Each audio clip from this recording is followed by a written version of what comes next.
will find us. We are among you. We are you. Everyone you speak with can be a member of Anonymous. We have no leaders, only an orientation. We have no targets, only results. You cannot stop us because we are an idea.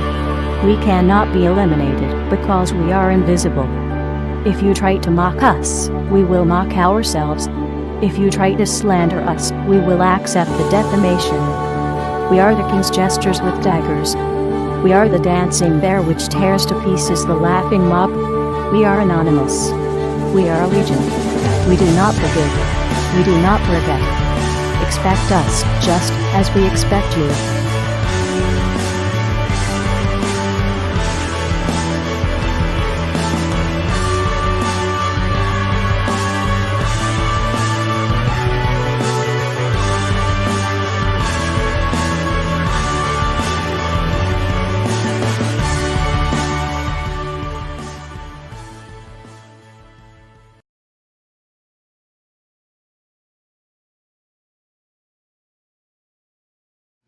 You let one ant stand up to us?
councils of government, we must guard against the acquisition of unwarranted influence, whether sought or unsought, by the military-industrial complex.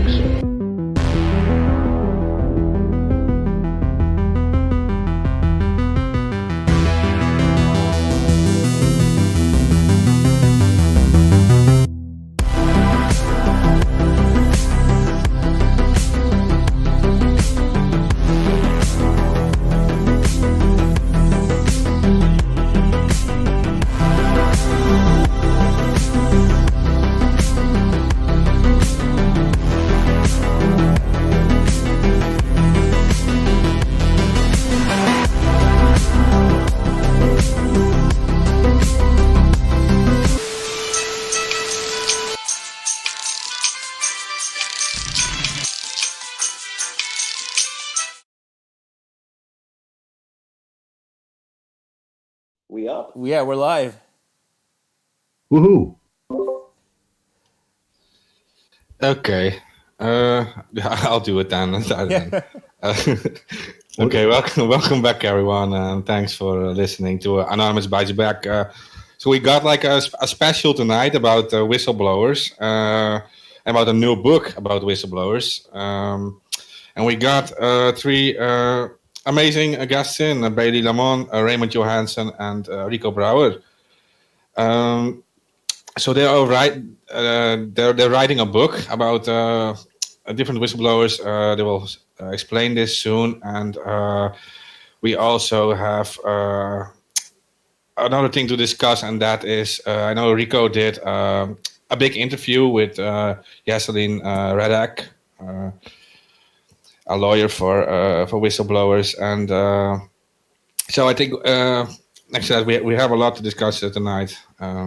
So thank you for tuning in, and please start sharing, because some information might be very important that will be given tonight. So you're welcome, guys. Yeah, thanks for having us. Yes, thank you so much. It's great to be here. So I'm not sure what do you guys want to start out with just talking a bit about the whole project, the book project. Rico, would you do the honors? Yeah, let's do that. So, I'm running a podcast too, called Podcast. It's a Dutch word that I came up with. And before I knew it, with a little help by Ray and Bailey, I talked to Thomas Drake and John Kiriakou and some other cool guests. And pretty soon I found a red thread through those conversations with those whistleblowers. And we were creating interviews with people of the pirate parties in European Union, and that went great. So we thought, well, maybe work together some more. You guys want to join in and create a book about these interviews that we do, and extend it somewhat with that red thread that runs through the different whistleblower stories, to how information wants to be free, and how these people never start out to be a hero or whatever. They just want to do their job. Now, we talked to John Kiriakou, who was a CIA whistleblower, Thomas Drake, NSA whistleblower, Andrew McLeod, who's worked for United Nations, Roelie Post, who's worked for European Union, and many others. And we connected to them and said, "Hey, we have a plan. You wanna help out?" And they all said, "Yeah, that's cool." And we started writing this summer and volunteered some of the chapters that we had in draft. And that's where we are now, content-wise. Ray, you want to carry on? Yeah, I'll be short and let the writers take over. We're here to let you know that we have decided on a working title for our book. I'm going to be tweeting a little thread with a little more information about that in a minute. I'll also disclose, if Bailey doesn't want to do it, who's going to be writing the foreword to the book. We have a bare bones website up and a Twitter account with a couple of followers. I'll get back to that a little later. We I think we have control over maybe 5 chapters. I think we're going to end up on somewhere between 12 and 14. I'm not really sure. So we are at the very start of this project, but I can already smell the success after seeing some of the sample writing that has been done. And that's where we are today. And I hope that anybody who has read the parts of or the whole book from Snowden, Edward Snowden, think that our book contains maybe 12, 14 little stories just like that. I think the world needs to know what happens with a whistleblower from the start. Maybe not from when they were 6 years old like Snowden did, but at least some of their motivations before they started to think that they had to do something about what they were observing in their organizations or around them. And it's about transparency, and I'm a transparency activist. So I love this project, and Bailey and Rico are going to write it, and I'm going to help coordinate it. As a trio, we have quite a large network. We're lucky to have met some of the most interesting people out there. So wish us good luck. Bailey, do you want to let people know about who's writing the foreword and a little bit more about your thinking?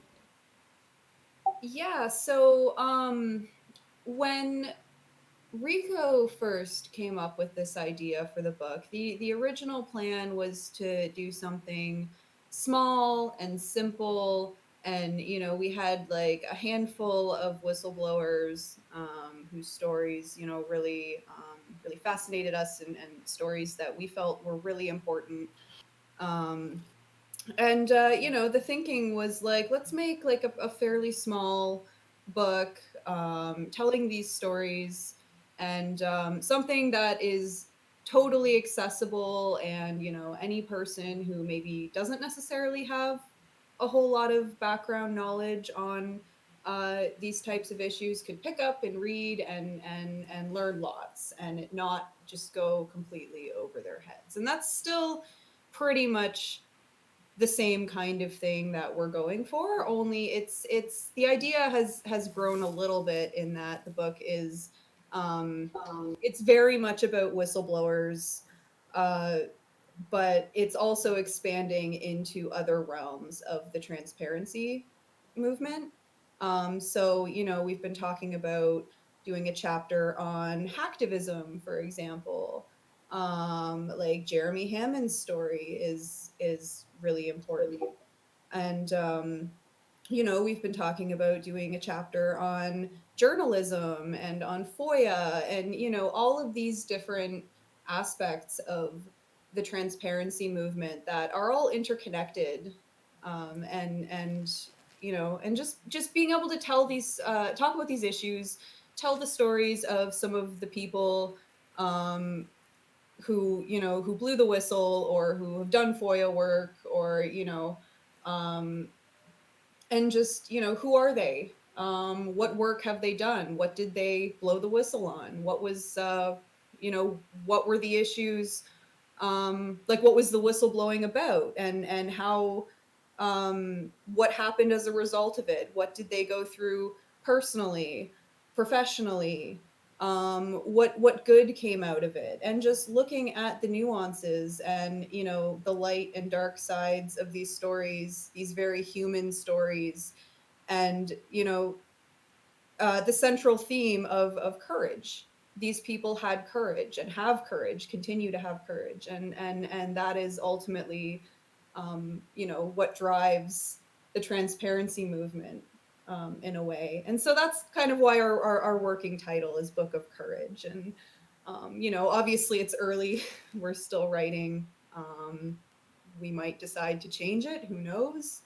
But that's kind of what we're going with, and we do have a lot of. I feel like I've talked a lot already, and I'm No, it's sorry, okay. but Yeah, we want to get out as much information as possible. So, I mean, in you guys' research and in connecting with these, whistleblowers and activists, have you gotten, any blowback from the agencies that any of these people worked for? No, no blowback so far, except that when I tried to establish the Twitter, I was immediately simply banned, suspended. Really? Yeah, but I'm quite used to having adverse things happen to me. Technically, I've been a part of a hundred maybe ops and campaigns, so it's nothing new. But we have been keeping a low profile and using Proton Mail and PGP to connect. Because we don't want to give too much away for those that will want to sabotage, but we expect things to happen. I don't know if you guys are okay with it, but Bailey, maybe I have tweeted the thread, so you could maybe tell us the working title of the book and who writes the foreword. yeah. So the working title, like I said, is The Whistleblower's Book of Courage. I think I just said Book of Courage before. Yeah, so The Whistleblower's Book of Courage, with the brave men and women that dared to lose everything for what is right. So it's kind of our subtitle there. One thing that has been amazing about doing this project is the fact that we have been able to involve the people that we're writing about directly in the project. So, for example, I wrote a chapter about Thomas Drake, and we met with Tom, and we just like told him about our idea with this book, and he was all for it. He, I like we said, like, are you okay with us like writing a chapter about you or attempting to? And yeah, like he was all for it, and like I just got some edits back from him recently, and like I mean, he had some edits for sure, like some, constructive like suggestions and stuff, but like overall he was like really happy with the chapter, and like that was really really amazing for me, just, having written it, knowing that like he really likes the angle that I'm coming from, and is happy with it thus far. You know what I mean? So we have we have some really cool people involved. Like I said, Tom Drake. We talked to John Kiriakou as well. Ruli Post. Like we've met with these people, and they're all on board, and it's cool. Just involving them in the process, and learning their stories from them firsthand, and then having the honor and privilege to be able to tell those stories kind of from our own unique perspectives. And writing the forward is now she has consented to us being public about this, even though it's so early. Jesselyn Radek will be writing the forward for our book, and that's amazing. I'm so excited. And yeah.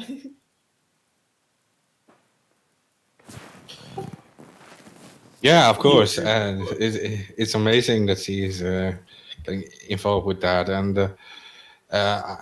that's what I also want to ask. Maybe that's something for later, Rico, because he did like a big interview with her, and does it have to do with this book too, and this whole process? Yes. So the first couple of interviews that we did, they had no book intent with them. They were just trying to relay the story that these people have to tell.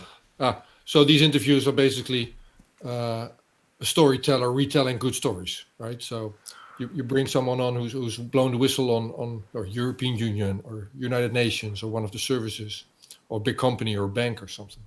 And then if you retell it, more people hear it.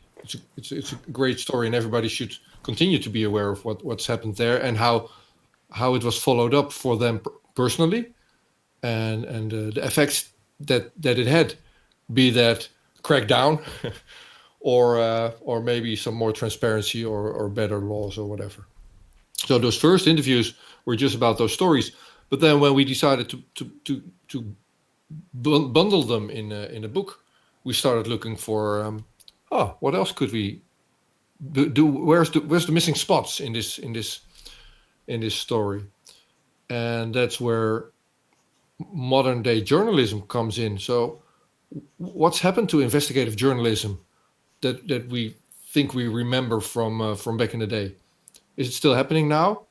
What's happened to reporting on stories like Edward Snowden made? Because people are still blowing the whistle on various places where they work. You see not so much in media today as you would like, or maybe as would have been published earlier. So then we went looking for those topics. So journalism, freedom of information, like FOIA requests. What's up with that?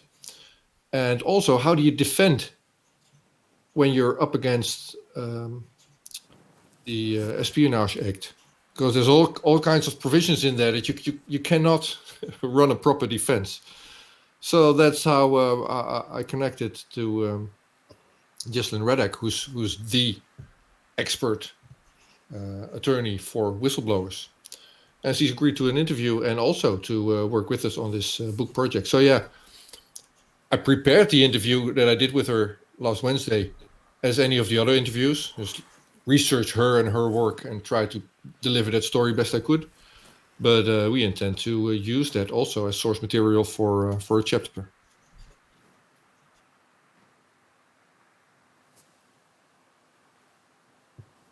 Do you want me to talk a little bit about financing and organization and stuff? Yeah. All right, so we of course have no money whatsoever, and we're probably not going to start a GoFundMe and beg for money, but we are going to start looking for a publisher and a distributor. This is my second book project, actually, and I know how difficult it is, and to get published by a reputable publisher is more like winning the lottery. But we're aiming to make that happen. Shouldn't we manage? If we manage to not succeed there, we will of course simply find an electronic way to distribute the book anyway, because the work that we do here must not be lost. Audiobook, for instance, PDF book that you simply can get on a USB and accept donations maybe. Also, we right now, as we have no money, we're crowdsourcing graphics, translation, etc. We aim to make a truly global book, and I think we've discussed English, French, Dutch, and Spanish so far. And yes, one of the people in here asked who Jesslyn Braddock is, and she is Snowden's one of Snowden's 2 U.S. lawyers. She has worked with WikiLeaks. She is the latest whistleblower, Hale's lawyer. She's a whistleblower herself, and she also co-founded, as far as I know, Whisper, which is whistleblower and source protection program. Anybody in the U.S. that watch MSNBC or some shit like that, they would have seen her on TV quite sometimes. And Bailey and I have been lucky enough to meet both her and Thomas Drake. Bailey led a panel with the two of them, Barrett Brown and Colvin from earlier from the Courage Foundation. Yeah. Somebody else take over now. Yeah, so I mean the funding part is huge, because I know a lot of our guests and people that watch have written books and literature like that, and it is expensive to get it organized, to get it printed and get the word out. That being said, when it comes to whistleblowers, there is no option. Like these are the people that are getting the real information out. When you mentioned earlier about the changes in our media, that's really clear. There isn't, Deep Throat is a hero, in our culture now, for, being a whistleblower and and exposing that kind of corruption. But in today's world, he'd be in prison, if not worse. So yeah, if you wanted to discuss this in general terms, I've always talked about transparency, as in we now need to enforce transparency. That means we cannot wait until the non-functioning fourth estate gives us the scoop on our criminal, corrupt leaders. The fourth estate used to be the media. The media has completely fallen through. And are now doing the bidding of the parties and the corporations. So we have to do more. And the first movement to start that was, of course, anonymous hacktivism, and forcing transparency by taking information that wants to be free and freeing it. And it's necessary. You have leaking, which is the way that the power players whistleblow, but they only leak when it's in their interest. And they're never ever put in jail. But blowing the whistle for your for moral or ethics, for the good of the people, then they come after you real hard. And it started with Obama, and it got only worse with Trump. So there must be more independent journalist projects. There must be more whistleblowing. and we need to get hacktivism started again, because we're not gonna learn enough about our corrupt politicians if we don't. Thank you. Well, that's exactly it, right? Is how can we fix any of this evil shit in the world if we don't know what's actually going on? Exactly. If we Yeah, don't, yeah. Anybody in public office should have all of their stuff as a public on a public ledger. You know, it should be as you know what I mean, as clear as a window on what exactly they're doing. You can never ask the slave owners for freedom. They will always say no. And we've gotten into this position where our most corrupt are, involved in these things are politicians. So going to that same corrupt system, to those same politicians, and asking nicely for transparency will never work. They're not going to turn themselves in. And they'll take away, every tool that you may have to expose what's going on. But it has to be done. And once those things are exposed, it takes that power away from them. But I think back, to the like white supremacist and Klan leaks that came out, as a bit, that came out a couple years ago. Now, the government, all of those politicians, everybody around them knew who they were, knew what they were connected about, knew their history, knew everything about them, and not a single one of them ever spoke up and said it. Right? It took hacktivists to do that. There's been several with Operation Death Eaters and some other things with child trafficking and molestation, where everybody that's in government knows exactly who the people are and has done nothing about it. So I mean, I really do. I can't say how much I'm so impressed with what you guys are doing, and even more, I'd like to stress the importance of what you guys are doing. One of the things that was just mentioned is fourth estate media journalists. Now, everybody has an opinion on how that's functioning right now, and what we intend to do is, well, let's talk to the big media outlets then. Let's ask their opinion on this thing, because from our perspective, they're not doing the proper reporting. How do they see that themselves? And we're reaching out to new outlets, and including yours and our own, and see what's going to be replacing the media as we see it fail currently. This book project is not just paper or PDF or ebook. It's going to be a high. I mean, the sources are real conversations with people that went public as a whistleblower. So those interviews are going to be integral part of the book, and we're going to maybe have long reads sitting on the internet, connected from the fairly short chapters in the book. So the book was called Book of Courage, and if you want to find the first couple of interviews that we did, you can find them at bookofcourage.com. So we just opened that thing and have some concept art on there. And you'll see it redirect to the podcast where you can find all the whistleblower interviews that we already made.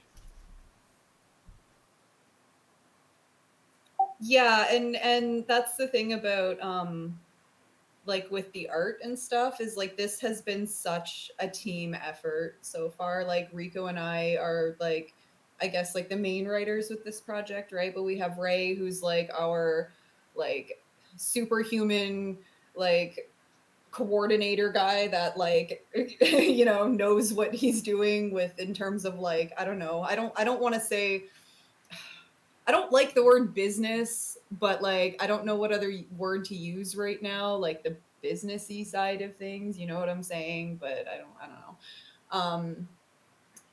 And yeah, and also like just with the art and like those, like that's from somebody that Rico knows who like is interested in this project and is supporting it, and yeah, so like we have several people actually who are just like wanting to help out in whatever way, and have like the graphics and like with just, you know, looking over the book treatment, making suggestions and meeting with us to talk about our ideas and you know what I mean? So like everybody that's like been helping us so far, we like really love them and appreciate them a lot. Yeah, this is very much a community project in that sense.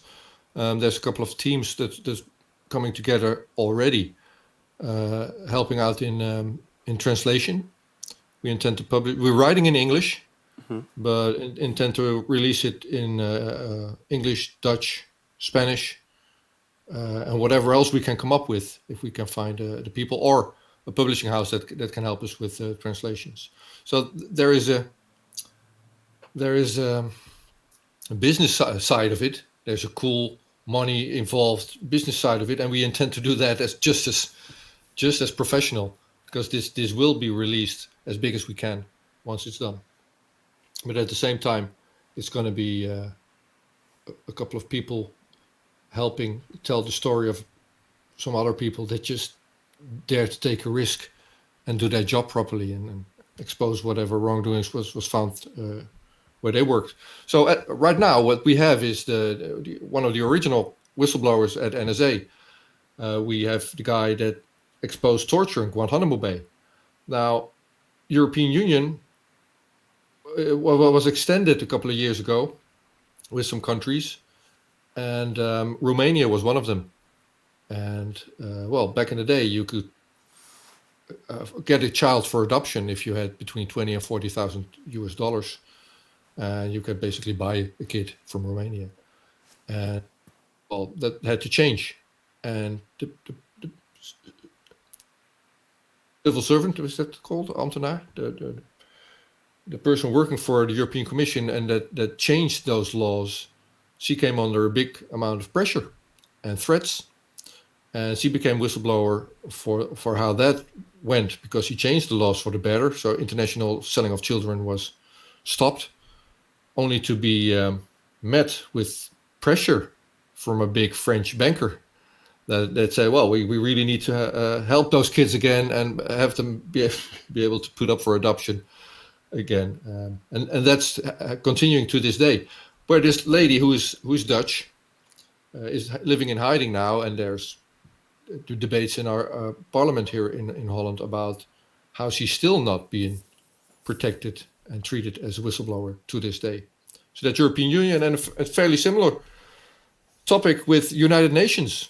So there's aid workers that join United Nations for the sole purpose of their pedophilic tendencies, abuse children in war zones. Now that was exposed also by Andrew McLeod, and he's a whistleblower there. And we talked to him and written a chapter on that story. Then there's Monsanto. Now, Neil Young did an album on Monsanto and got some backlash from them. Yeah, that's the big Neil Young. But there's many more people doing similar activism, like Mathieu Asselin, who's a photographer and did a art exhibition on the effects of the products of Monsanto. So he went to Vietnam and shot photos of what Agent Orange to this day does there. And he went to the Midwest, where in the United States, where Roundup and genetically modified seeds are having their effect. So that's going to be in the book as well. And now we're looking for what areas of where things are going wrong should be covered as well. Now, well, I might have an idea for you. I'm not sure if you are already aware of it, but there was a huge a few years ago was a huge terrorist attack in Catalonia, in the Catalonia area, and so a lot of stuff leaked about that, and that the elnacional.cat actually wrote about it, that the Spanish government might have been aware of this terrorist attack, that it would happen. And that there were some people leaking about that, whistleblowing about that. I'll post some details for you in the chat. It might be interesting for you guys to look into it as well. Thank you. We have of course heard about the attack and the way that the intelligence services of Spain was involved. We haven't thought about including it, but I think Bailey might have some connections we can use there, and we also have some connections in the parliament there. So yeah, if you leave any detail you have easily there for us, that'd be really great. Thank you. Yeah, Yeah, I definitely. feel. Sorry, Mark. No, go ahead. Sorry. I just was confirming it. Yeah, I was just gonna say like that's super relevant, and I feel like it's there's so many different angles here that we don't necessarily think of when we think of things like whistleblowing. Like that also, I mean, what you guys just um were talking about in Catalonia. I do remember reading about that. And I feel like that situation is super relevant to this book, and also like it also reminds me of Jody Wilson-Raybould in Canada here. I don't know if you guys know her name. She's like an indigenous politician who you know came out with the fact that like Justin Trudeau was like interfering in like investigations into SNC-Lavalin. Like it's this huge scandal in Canada right now. If you just look up SNC-Lavalin scandal, you can read all about it. But here is like an Indigenous woman, a politician who is, basically, I mean, she hasn't been called a whistleblower, but like I consider her a whistleblower in a way because she spoke the truth when the truth was being hidden, and she did it, as a politician. She ended up getting like um, kicked out of Trudeau's cabinet as a result, and has actually like left the Liberal Party since then. So there was some falling out from that, and even though she hasn't been called a whistleblower, in my opinion, she very much is, and so I feel like the more we explore this topic, and the more and the more people we talk to, at least for me, like it just makes me think of more and more connections, and more people who come to mind through these connections, and like it's just a never ending thought process. Okay, if I'm not too clear today, it's closing in on 5 a.m. and I haven't slept for a couple of days, so bear with me. We are talking with Billy, the mom of Reality Winner, of course. Yeah. They have told us they're positive to the project. We haven't finished the negotiations with them, but we haven't forgotten Reality Winner. We've met. We've met her mother, helped her mother, and I've actually talked to Reality Winner when she still could call from prison, which she can't anymore. Um, and we are looking for new stories, not necessarily famous people. We have famous people, new angles, and especially I would like anybody that knows somebody in the Asia Pacific region, Australia, New Zealand, to contact us if they have any connections there to whistleblowers. But any story interests us, so use our DMs in our Twitter account, which is a Book Courage. Book Courage, no other letters. Yeah, definitely. Like we're super open to suggestions in that regard, and yeah, like we definitely part of this for us is like we really want to also share the stories that people haven't heard. Like a lot of folks, I think like most people, particularly in like the whistleblower support community, transparency community, it's like you know who Thomas Drake is, you know who John Kiriakou is, like there's names that come to mind that we recognize, and um it's good to include those people, right? Like obviously that's important, but we also have to tell the stories that aren't as well known. Like Rully Post, for example, and Andrew McLeod. Like they're not well known people, but they are whistleblowers, and their stories are important. And it'd be good to find. I've been thinking about this. We need some whistleblowers from Asia, like Ray said, the Asia Pacific region, also like African countries, would be, you know, really interesting too. And just, I feel like like right now it's like we're white people writing a book about white people, and like I feel like we need to have some like diversity in there, and you know, Oh that's yeah. something that comes to mind Bailey, too. So there is Well, and it's just when there you're is a in the West. No, go ahead. there's a tremendous amount of diversity in the book already.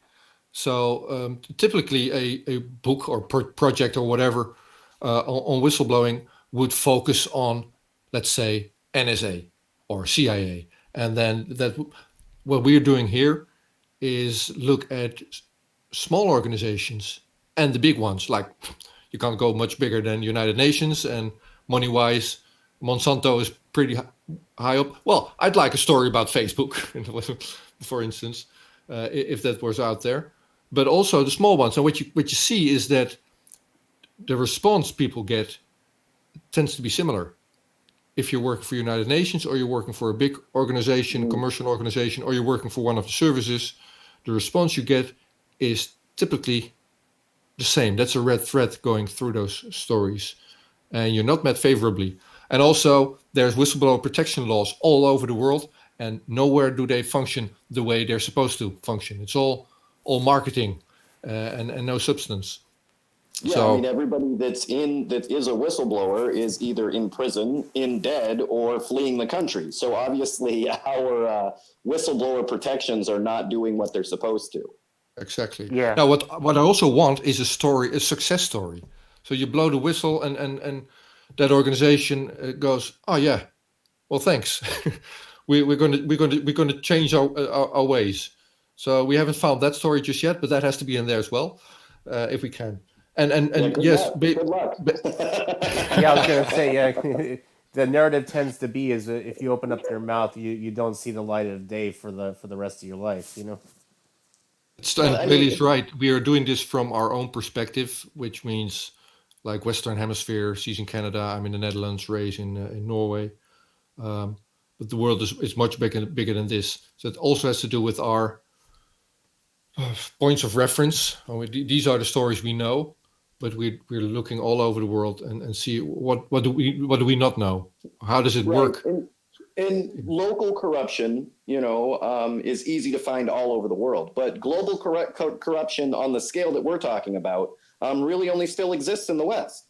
You know, the West. You know, you'd like to go into a country in Africa where they're setting up false flags to, you know, set up $1 billion, you know, NSI spying company and have mercenaries running around, and, you know, all of the things that we're exposing here.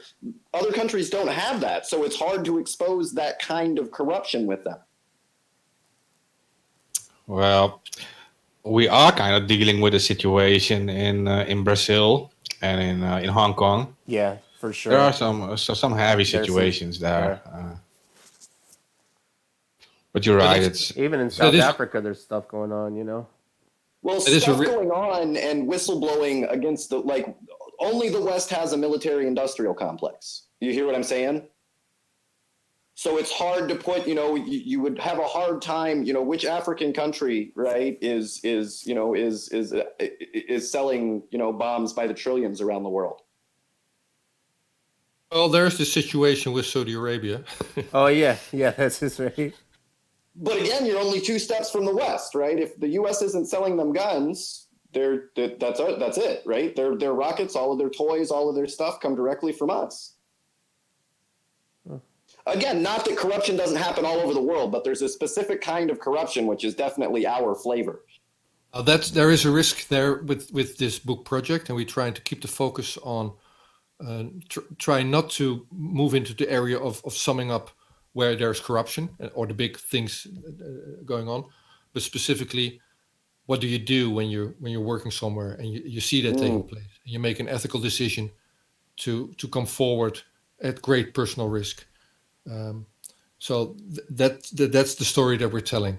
The person that makes their own ethical decision to do something about it through whistleblower means, like, am I going to go through the chain of command like Thomas Drake did, or am I going to go public to media like Edward Snowden did, or are that those no longer options that you consider feasible, and will you consider hacktivism, for instance?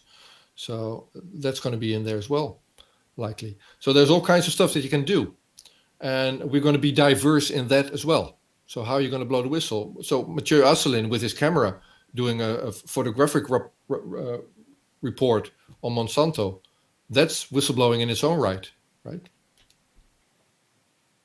Here's a question, and like I said, I don't want to give away any of what's going on in the book. I really love what you guys are doing here. But just in your your research, have you found or interviewed anybody that was that felt that if they could have went back, they would have done something different? Because everybody that we've talked to, maybe they would have the action, how they went about it, they would have zigged or zagged or left the country, or they would have went about it that way. But very rarely do I find whistleblowers that say that they wish they hadn't blown the whistle, that they hadn't have said anything.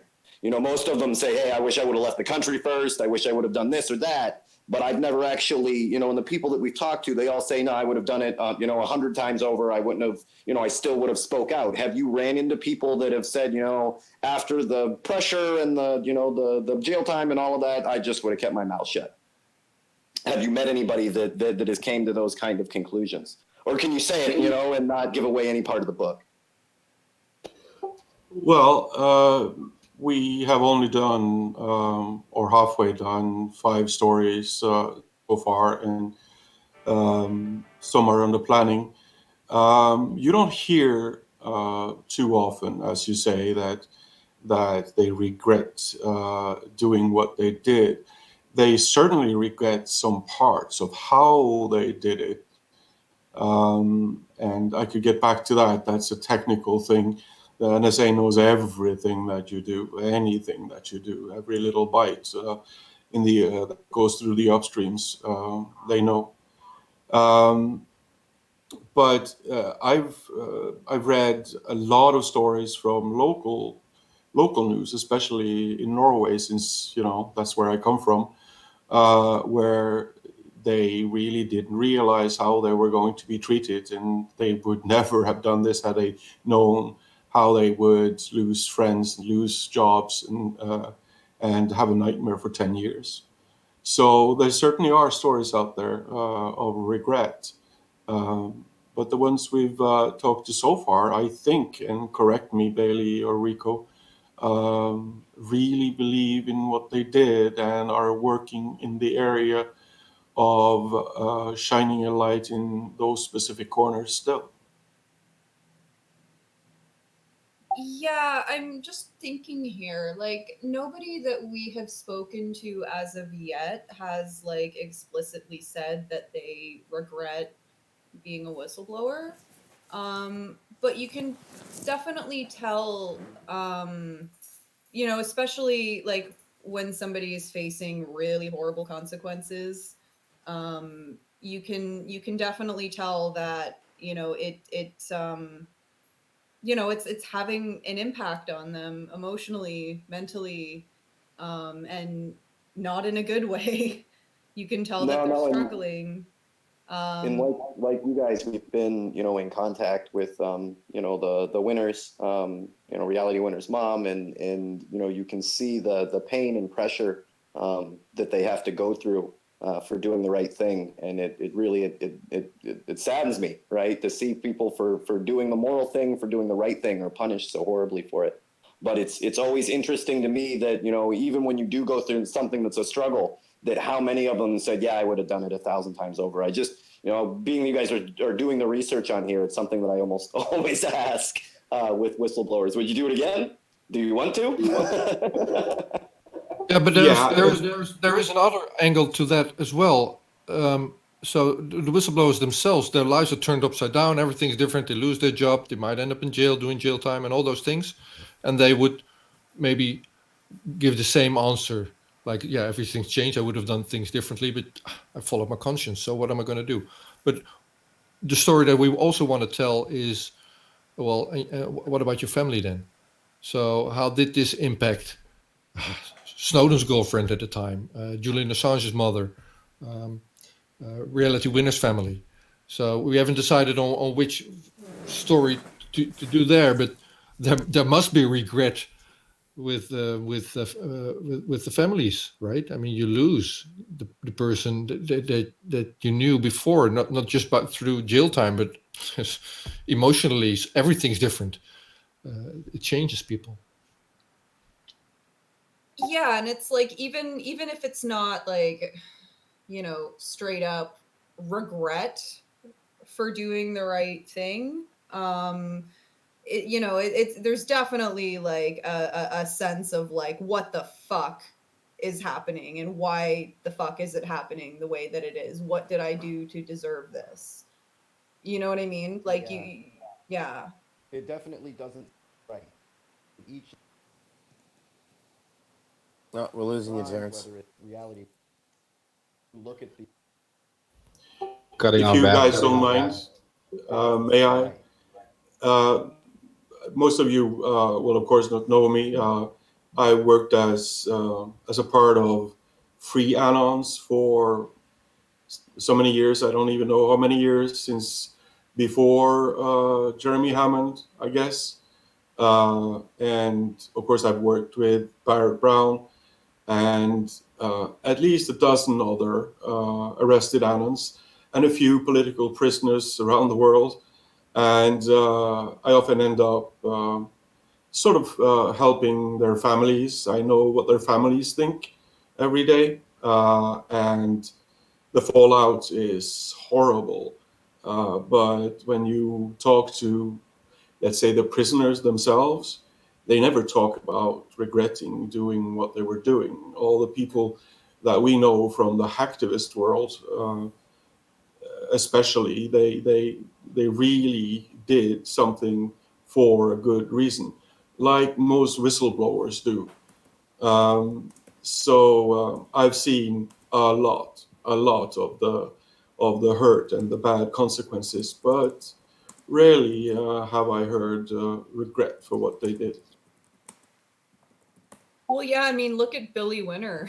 Like, I mean, she's obviously, like broken by what's happening, like not like by what's happening to reality, right? That's her daughter, and like, like this is very hard for her, seeing what her daughter is going through, but at the same time, Billy is taking that energy and she's using it to fight for her daughter and to spread awareness about what she did and why she's a hero, and you know what I mean? So like that's so like sometimes you see, yeah, like it's Ray just wrote in the chat, courage, and that's exactly it. Is like there's so much courage from the families and the friends of these people, just like the people themselves, right? The families have to be brave, and the friends have to be brave, and you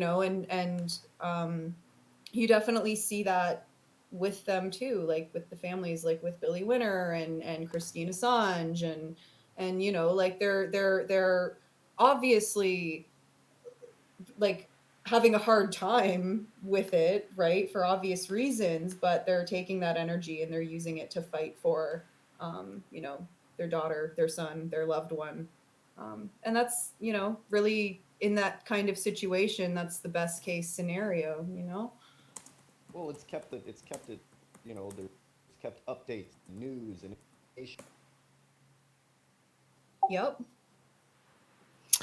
I think there's also a feeling of anger, or like at least like feeling like an unfair treatment, especially like with the whole reality case. I mean, I know she has been like moved around to like different prisons and stuff, and that's like obviously some kind of like sadistic treatment of a person like her. And I can imagine that next to like courage, of course, there's also this constant feeling of like they're not treating us as like us how we are supposed to be treated.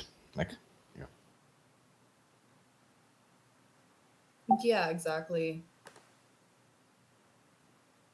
yeah, I mean they treat you a lot worse than other prisoners while you're actually doing something right for society. That's like so unfair.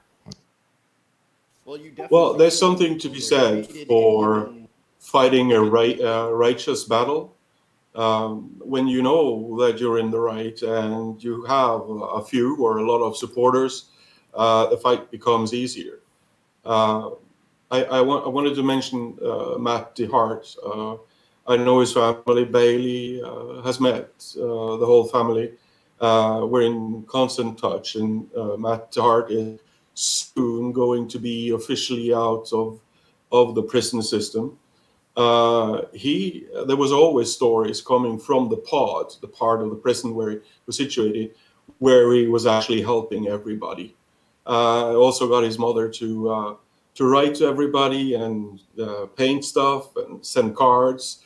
He shared money, and this is the kind of story that I hear a lot with these types of courageous people and heroes that have ended up behind bars. They find a way to continue and help others, and it's really impressive to watch. And it's with humility that I've learned to know some of these people. It's a privilege, sort of.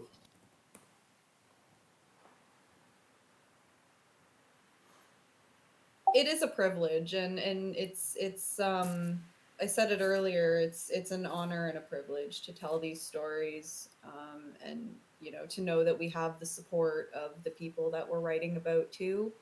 This is a book that we are hoping to publish, and we're working towards that.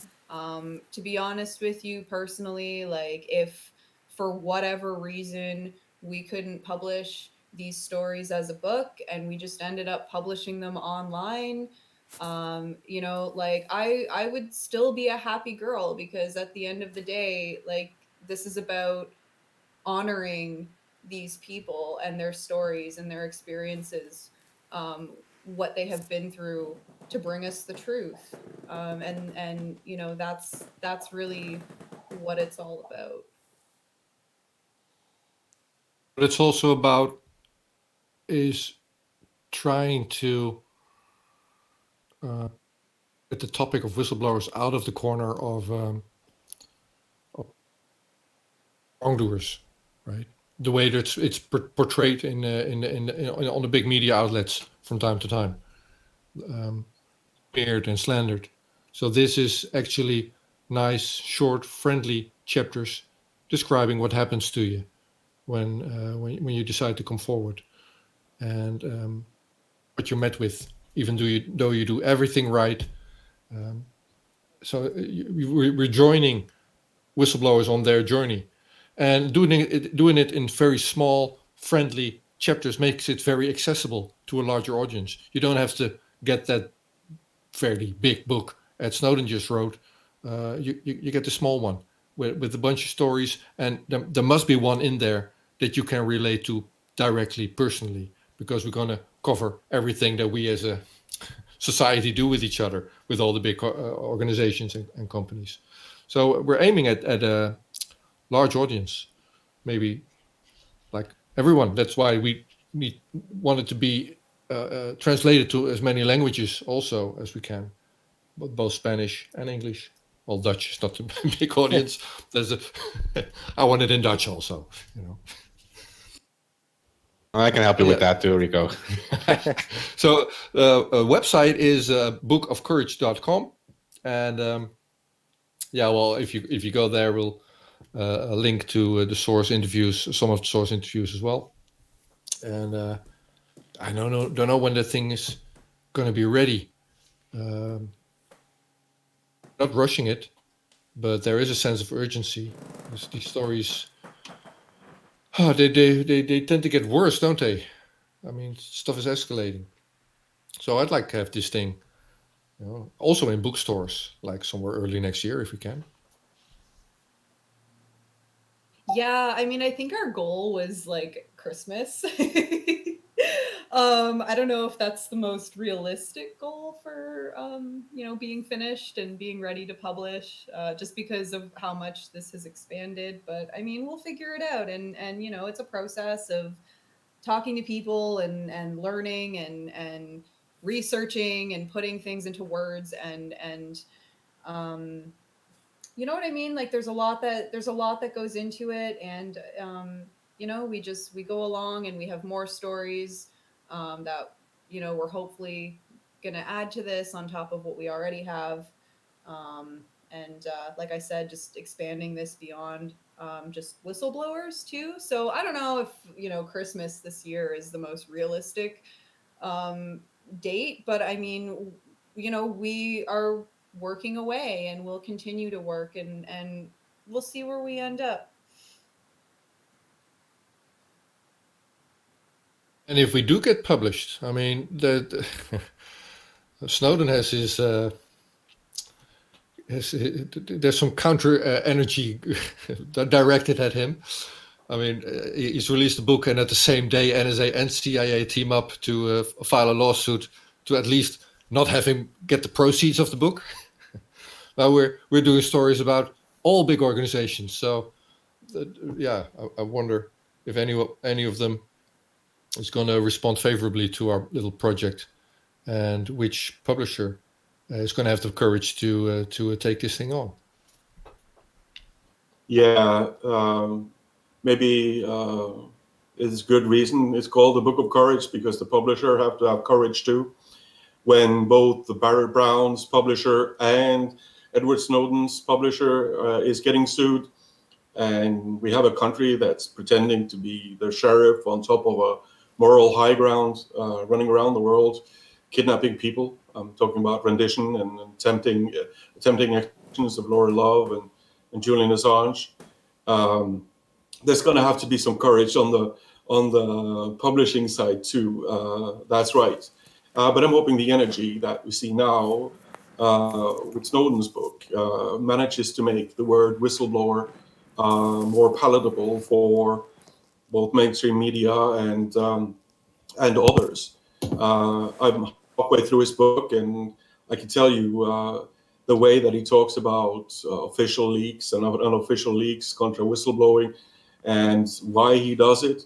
It's really hard to come out on the other side understanding that enforced transparency is something that we need.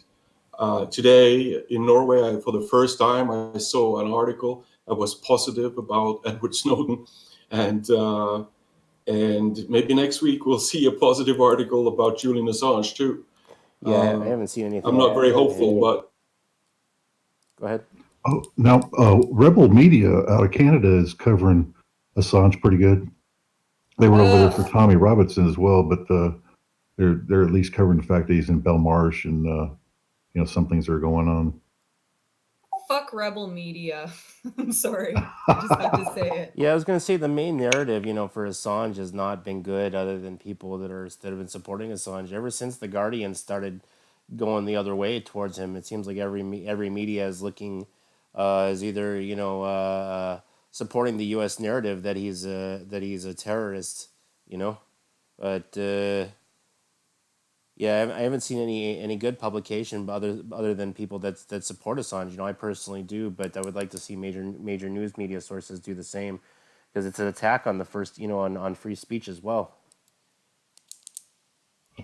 Absolutely, and it seems like a lot of right-wing publications, such as the Rebel Media.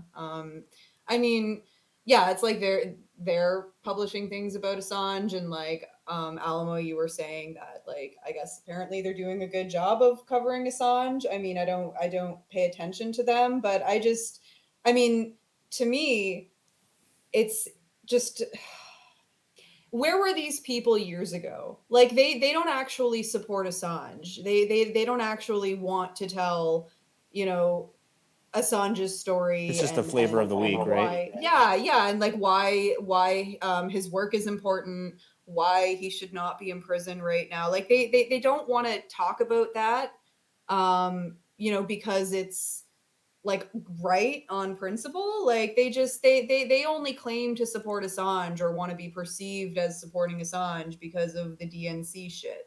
These people were, you know, right up until that point, these were the same people who were calling for Assange and Chelsea Manning, and you know, a lot of other people too, to be assassinated, to be locked up. Like Ezra Levant from the Rebel media, you know, used to talk about how Assange should be locked up. I think he said, like, he actually did say Assange should be assassinated at one point. I mean, don't quote me on that. I just like it was. I remember him saying something along those lines several years ago. I could probably go back and find a video of it, but yeah, my point is that a lot of these like right wing publications that are claiming to be WikiLeaks supporters, Assange supporters, like yeah, it's just like a flavor of the week type of thing. It's not real support. Yeah, no, you're right, but I think it also has to do with these events surrounding like these right wing guys like Alex Jones and stuff being like censored from social media, and now these publications are doing, of course, doing everything to be affiliated with another person who is being silenced, who is actually doing like legit work. Legit journalism, and then they are now like affiliating with him and seeing like talking like, look, we are just like Assange being silenced by the mainstream, so to speak, by the social media. So it fits their the narrative they want to push, I guess, for now. But just real quick about the other media, I think we will see it. It's going to be a lot worse until at least until February when the lawsuit is extradition lawsuit. I think we will all see it getting a lot worse. Yeah, his brother visited him a couple weeks ago along with Pamela, and you know he broke down crying, saying that this might be the last time I'm going to see my brother because he's facing 147 years in after he's being transferred. They're going all in, Tyler, until February. I mean, he's got to be. They want to make him look as bad as possible. He has to go into that lawsuit being like totally bad-mouthed and like looking like some kind of criminal or whatever. And maybe after that, like after February, after the lawsuit is done, and I don't know if they lose or win, then suddenly they will start writing like positively again because there's nothing to gain anymore. Then, Yeah, so because they tried charging him with the CFAA charge, which is false, and the Espionage Act. I don't know how that could be used against him because he didn't take any of the information. It was given to him as with any other journalist. You know, it's like Watergate and whatever never happened, yeah, right? yeah. It Like is just the Intercept had their hands on worse shit. You know, and what happened to them? They gave up their source, and now reality winners in jail, and nothing ever happened to the guy who wrote the article who got his informant in a jail because now she's in jail, so they never prosecuted the person who got the information, which would be the same position that Julian would have been in. So it's like, you know what I'm saying? It's like double. Sometimes it seems like double standards if you hand over your source. You know. I talked to Jesslyn Reddick this Wednesday, and she is the defense attorney for Snowden and Thomas Drake and many of the other whistleblowers. And she elaborated on what's actually in the court files directed at Assange. And she says, well, they do not have anything. I mean, he did his journalistic work, and they're trying to get him for that. Now, maybe the opposing side, Department of Justice, is actually empty-handed, and maybe that's the reason why they're keeping Assange in Belmarsh prison to the fullest extent. And already they said, "Oh, we're going to keep you here because you might get an extradition request. So preventively, we're going to keep you in Belmarsh even after that hearing." Now, when there's so much pressure on someone like Assange, it also takes courage to try to figure out the real story. And even more so in trying to do legal defense, Yeah, like because Jesslyn the Reddick does. problem, the problem is with like one of their CFAA charges. I know very well at who did what, but their source on who did that helped out Chelsea do what she needed to do. He's dead. He killed himself last year. So Julian Assange had nothing to do with that. I'm sorry, I'm way off on a tangent here. Yeah. That's true. And Thomas, I believe it was Thomas Drake that said in his interview that eventually you'll, or Kiriakou, I don't know, but eventually you will take that plea deal to do a few years on stuff like the Computer Fraud and Abuse Act. If the Espionage Act thing didn't lead to a conviction, so that law is being abused. Yeah, both espionage is being abused and CFAA is being abused. Right? I think they tried charging some guy. I'm trying to remember a while back, like almost 3 decades ago, with the Espionage Act, and he got a slap on the wrist. I just don't remember what his name was. But yeah, I think that the United States government is just blowing pipe up their, steam up their whatever. It's nothing really solid. It helps to create the counter narrative. So the narrative that you see on the 8 o'clock news here in the Netherlands and in your countries as well is going to be, Assange is a bad guy, Snowden's a bad guy, and all of that. So it's up to us to create the counter narrative. So if the fourth estate that we used to know is out the window, well, let's create a new one then. I mean, we have the internet. All we have to do is inform ourselves and tell the stories, show the stories for what they are, including the one of Assange. And yeah, so Assange was visited also by a special rapporteur for United Nations, Niels Meltzer. We talked to him. United Nations has assessed that he is psychologically tortured. So that's something. And then there's a journalist. That's fourth estate as well. I mean, it's not all bad. There's very good stuff happening. Stefania Maurizi from Italy, who works for a big Italian media outlet, Repubblica, she does many Freedom of Information Act requests in multiple jurisdictions, United States and United Kingdom and Sweden and Australia, to get to the bottom of the true situation with why Assange is being prosecuted the way he is. And she's got some results. I mean, we know United Kingdom has deleted correspondence so as not to show that they were influencing the Swedish prosecutors. And then Jesselyn Reddick last Wednesday said, well, yeah, that's why I blew the whistle on Department of Justice. I mean, Department of Justice deleted her emails that she sent as the ethics advisor while she was working there. And she said, I have a backup. And she volunteers those emails again. And that and ended her job there and became a attorney for whistleblowers since then. So it's changed her life and career as well. Now it's up to us to retell those stories. And there's a bunch out there. I mean, so promote the Jesselyn Reddick interview, promote the Niels Meltzer interview. And then we're going to try to get them in a book like this and with each other. See if we can create some counter narrative that's more truthful than the shit that's being told currently.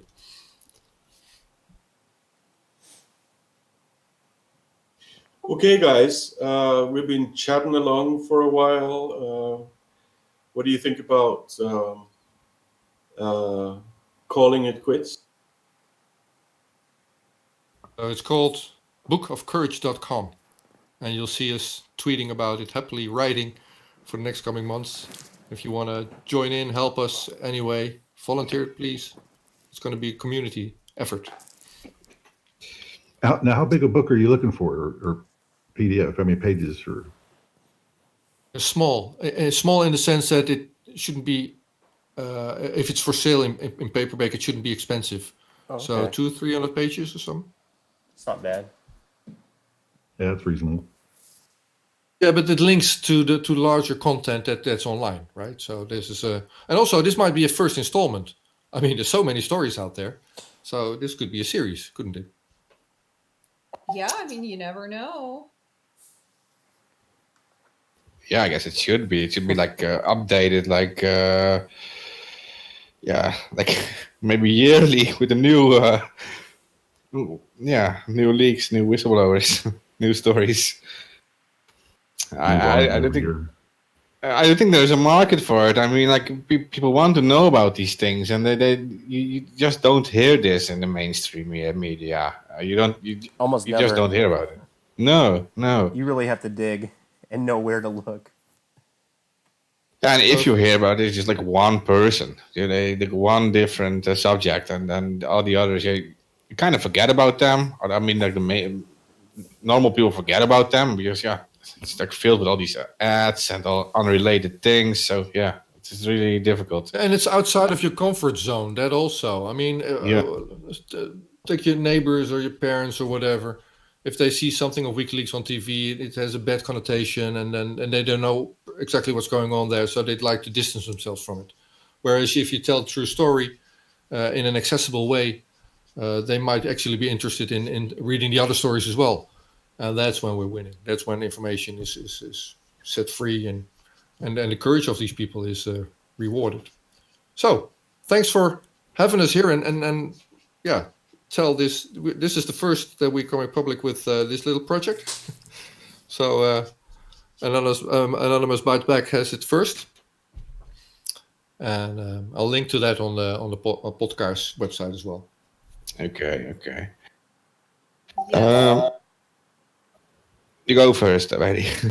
Sorry, Mark. I keep interrupting you. No, it's fine. Delay.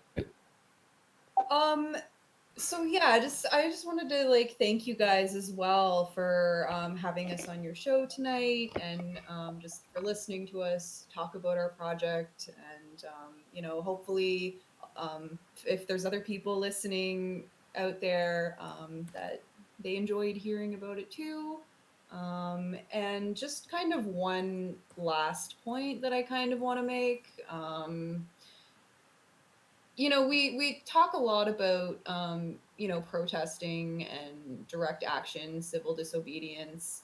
There's protesting, going out, holding signs, yelling, making noise, interrupting, and then there's direct action, which is something else. And that's when you, it's exactly what it sounds like. You are directly implementing the changes that you want to see, or at least taking the steps that are possible for you directly to at least kickstart these changes or expose something that needs to be exposed.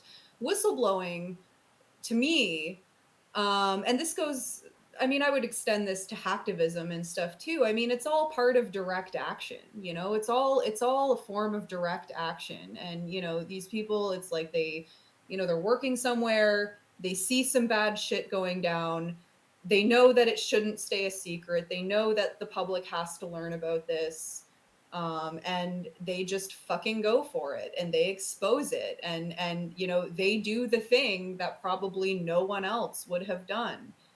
And if they didn't take those actions, nothing would change, nothing would be possible to change, because we wouldn't know what the fuck's going on. So yeah, I think about this a lot in terms of social movements, and how does this fit in with the larger context of social movements and revolutionary change, and it all comes back to that direct action, and same with, like I said, the hacktivism and stuff. So that's kind of a framework that I kind of look at these things from. It's not the only thing, but it's one that really sticks out to me, and I feel like it's an angle that I don't hear a lot of people talking about whistleblowing in terms of direct action in that sense, and that connection to revolutionary change. But yeah, I'm just rambling at this point, guys. I'm sorry, but I just had to make that point. Yeah, I do have two practical things. There's really for people listening. Our guest did mention that they want to translate the book in many languages, and so the main Twitter account for the book is Book Courage. And if you are capable of translating things, then perhaps send them a message, and might be helpful to get this book translated in languages we don't really know about. And another thing, and that's what I would like to ask you guys. I mean, you guys are looking for like a publisher. I mean, like as soon as you have it and you have like a publishing date, maybe come back on the show, and then we can like promote it a bit together. Will? Thank you. I'm gonna just jump in and say thank you guys for letting us premiere the news about our book on your show. Couldn't do it in any better place. I've been here a couple of times before. Thank you for letting me drone on again. And we'll see you when we get a step further. You have my full appreciation. Goodbye. All right. Thank you, sir. Right. Thanks, guys. Bye-bye. Right. Thanks, Bye, guys. guys. Have a wonderful night. You too. All right.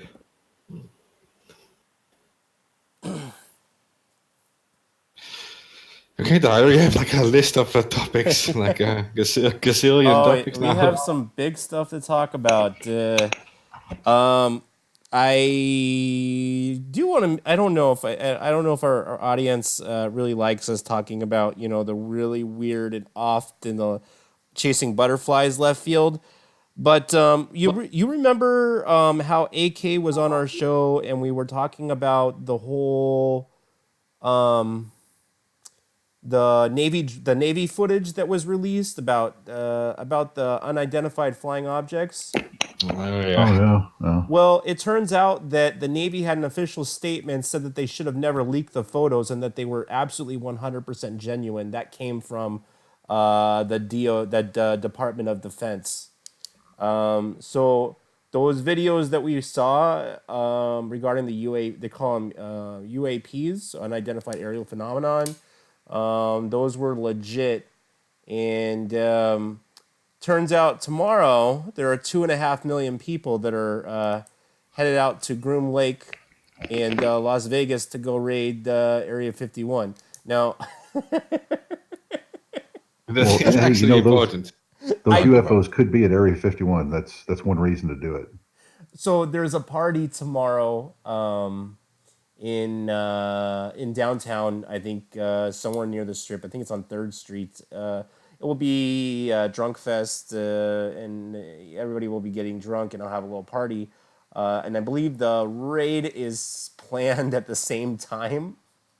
So it's from to 20th till the 22nd. So, Hey, but we Dutch guys, we don't wait, right? So already 2 Dutch guys were arrested for getting into Area 51. Are you serious? Yeah. 2 YouTubers. One had like 300,000 subscribers or something. One had like 700,000 subscribers. There were 2 YouTubers, and they were caught in the Area 51 area. They were like 3 miles across like the line, which they weren't allowed to pass, and they were caught. And they were having like high quality cameras with them and drones. They had with them too. They were in a U.S. jail. There's 2 Dutch guys. It was like all over the news here. I was gonna say good luck to their visas getting revoked.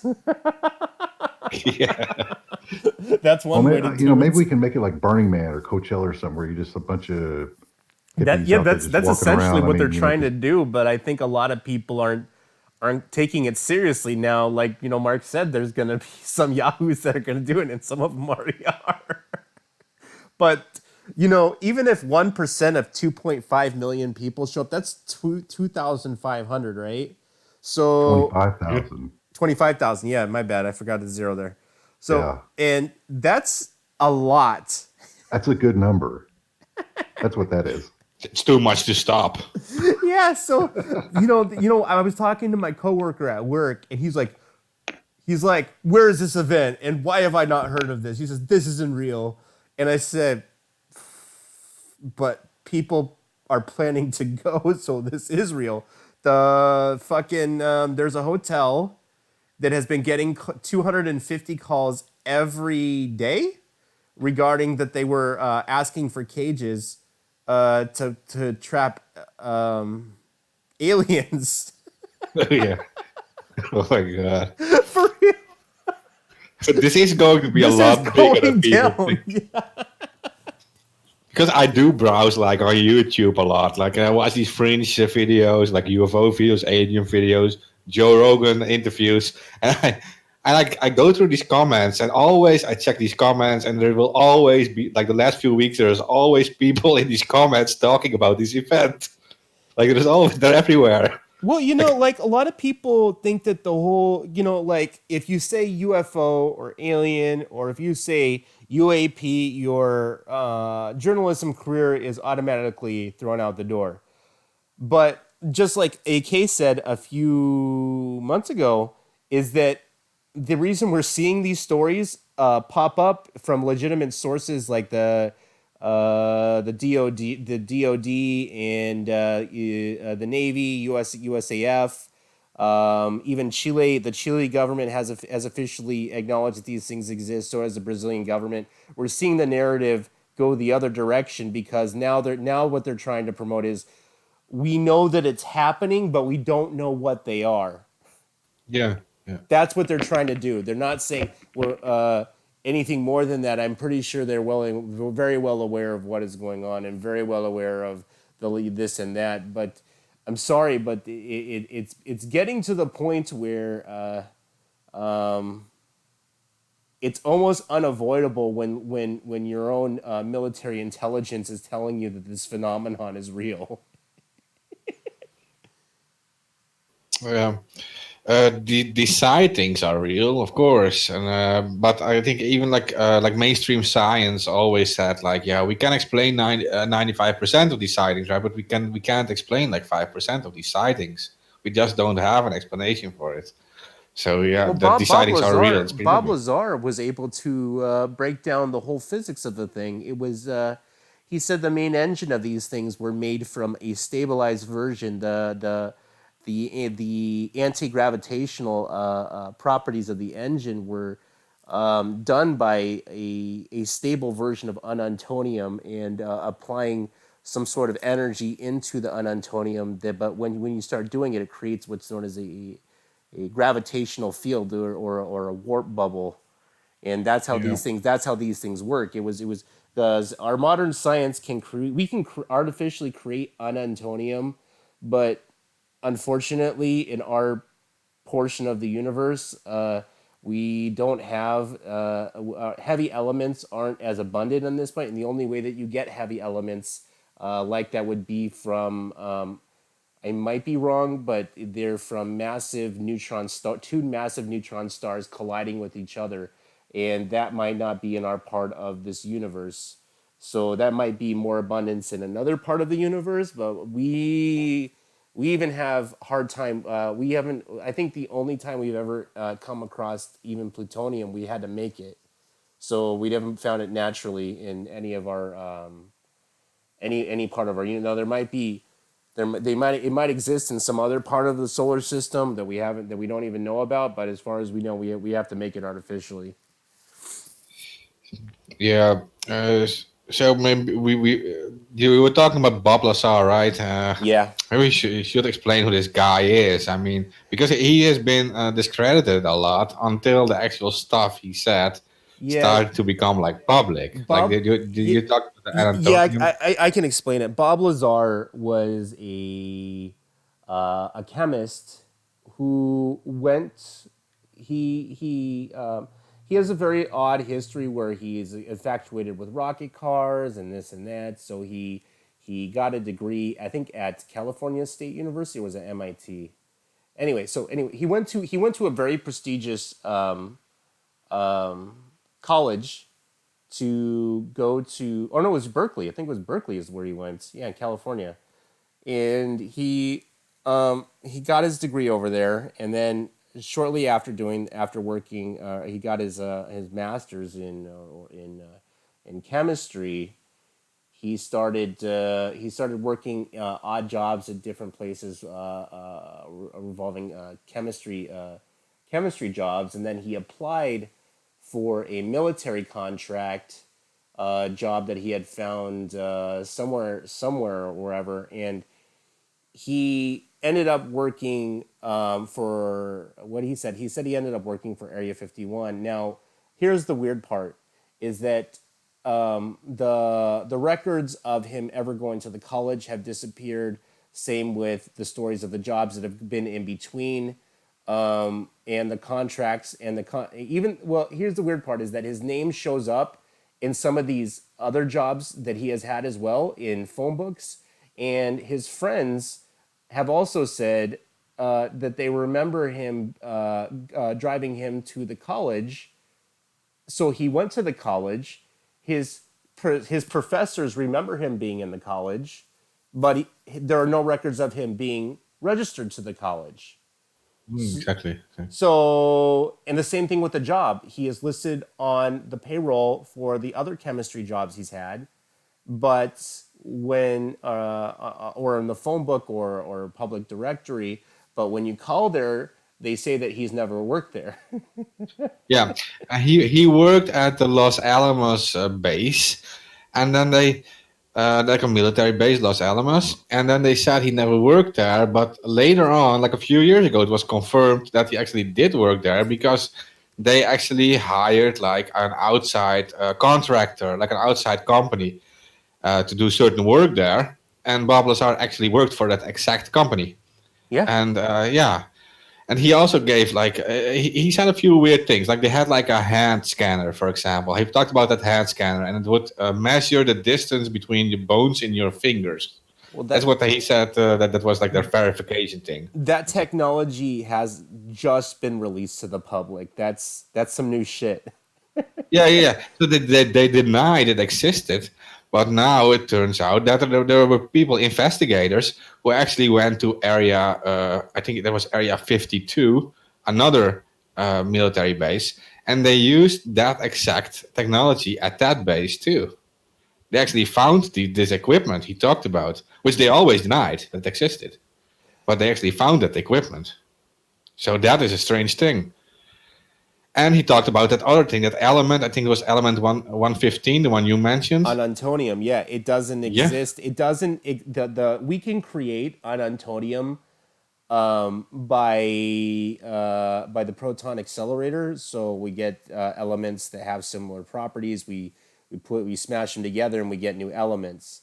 Or they use the proton. Sorry, it's late. So we can do that, but the problem is that it's unstable.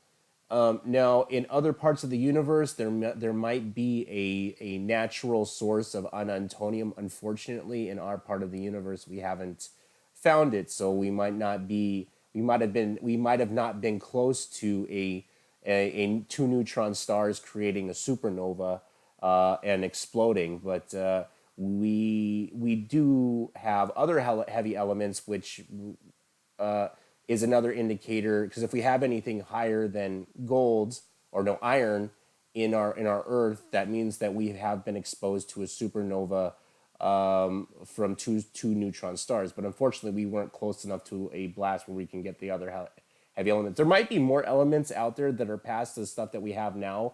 We just haven't found them or discovered them, but they probably do exist. Yeah, and the interesting thing is he mentioned that that element 115 like 20 years ago or 25 years ago, and then back then it didn't exist at all. No one knew about it. It was only like a few years ago that the whole element 115 was added to like the periodic table. So yeah, the whole Bob Lazar story is interesting because so much of the stuff actually turns out to be true in the end. Well, once you start messing around with stuff that's radioactive and you start putting direct energy into it, it starts to behave. I'm not saying it's out of the question. I'm not a physics major. I mean, my chemistry is it's higher than normal, but it's not lower. It's, you know what I mean? It's not super advanced, but what I'm saying is that the possibility of putting direct energy into an unknown element that we can barely find unstable, and if you put energy into it and it starts creating a gravitational field, I'm not saying it's out of the question though. You know what I mean? Yeah, no, you're right. So it's very weird because now suddenly so many governments are suddenly coming out with with the whole story about Yeah, the thing is, UFO sightings. he was talking about unantonium in 1992, 1991, Yeah. when he came out, when he didn't even want to be known who was the guy who was leaking all of this information. He wanted to be totally anonymous, but Oh yeah. he was Yeah, that's a talking good point. That's a good point. he was talking about an element that wasn't even discovered until 2013. Yeah, yeah, and that's the best point. That's the best thing about his story that makes him the most credible is that the fact that this guy didn't want to be public. He didn't. He doesn't even want to make money with it. He gives everything away that he gets from it. Like this guy didn't want any attention, and that is what makes him much more legit than any other UFO speaker I've heard in the past. Like they all write books, they make a lot of money, and I never trust these people. But this guy, he seems to be legit. Yeah, he has a special on Netflix that he made, and he said that if he had a chance to, if he had a chance to go back and go and say what he had said, he said he wouldn't have never done it. He didn't. He really said he would have never done it because he said it ruined his life. You know. Yeah, and I know he was on the Joe Rogan show actually. I Yeah. saw him on there, and I know that while he was on the show, his house was raided again. Yeah, he was It's also in yeah, trouble recently. A few years, no, not recently. This was about 10 years ago. That's not very recent. They try to go after because he's been working. He has his own.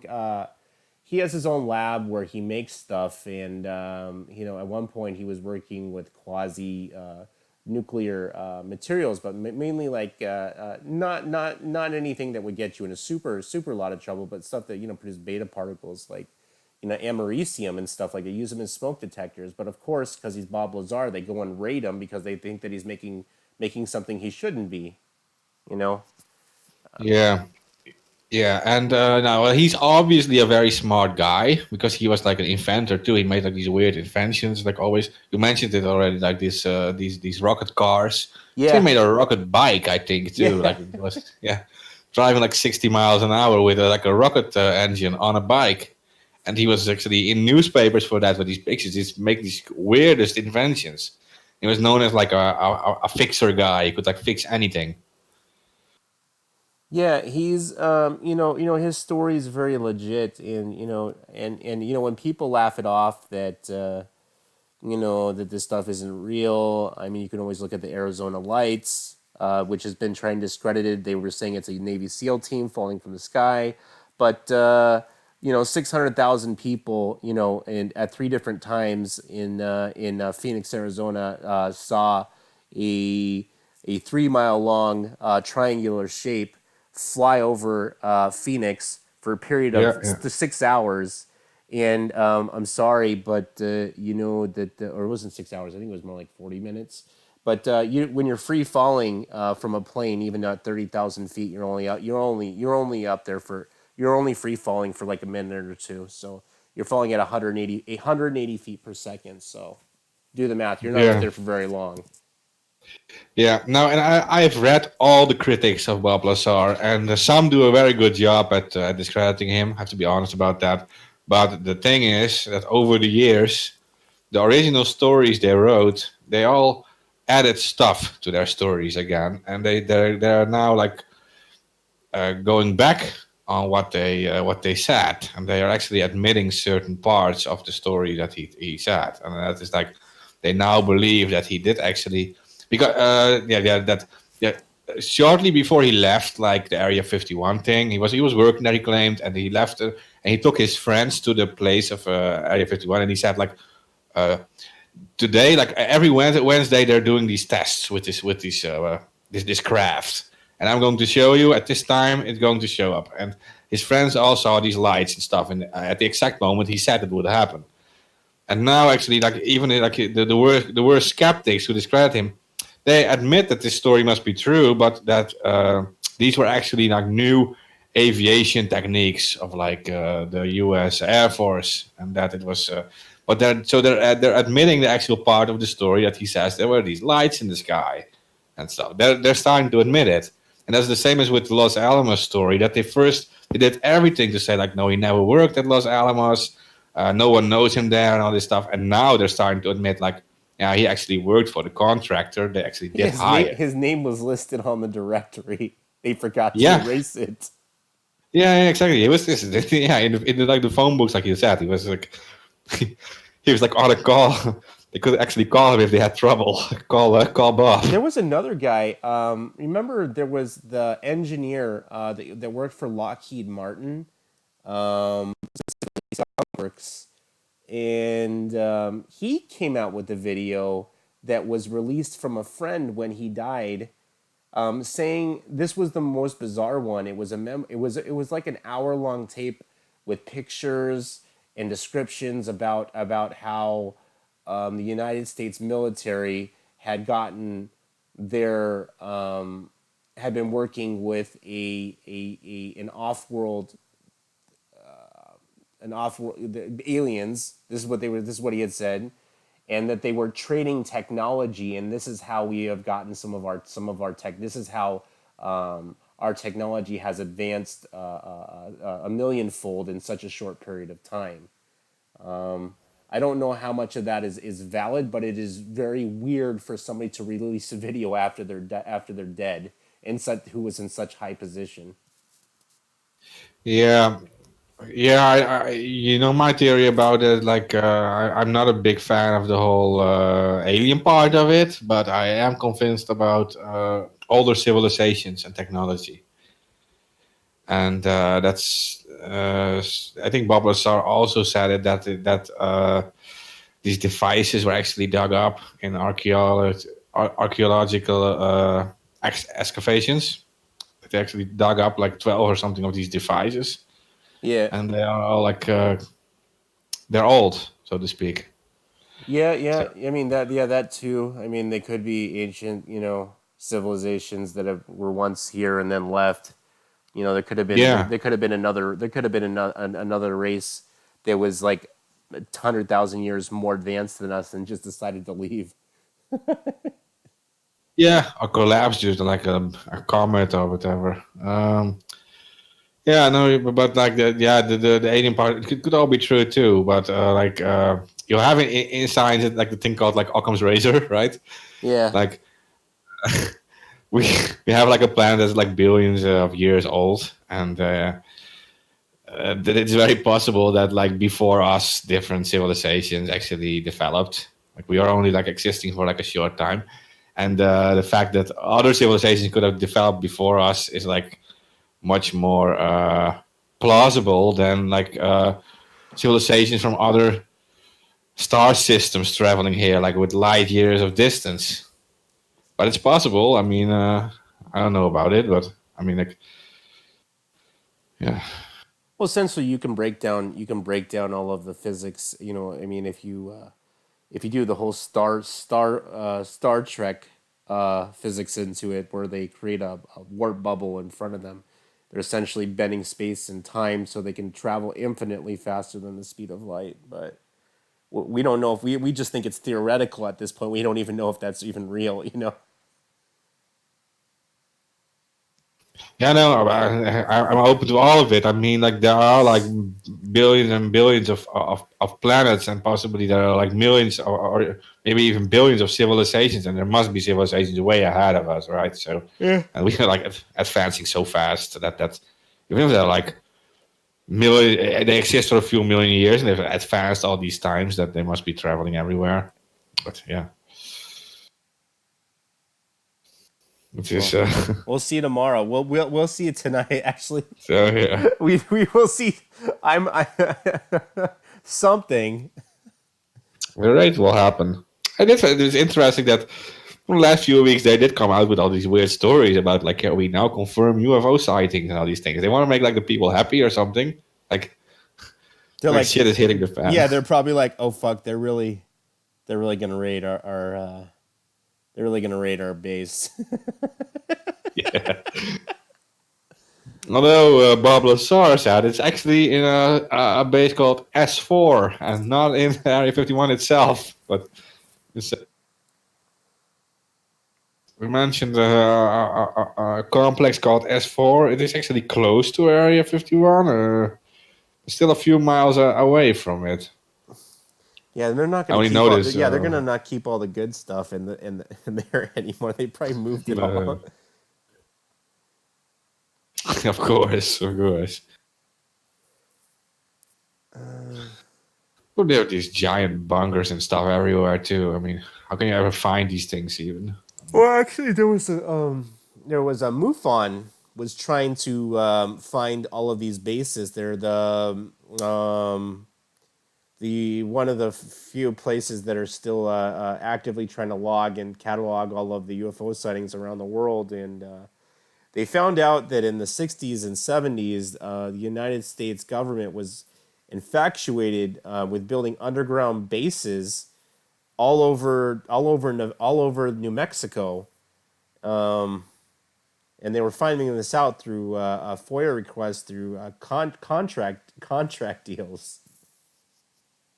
Okay. Yeah.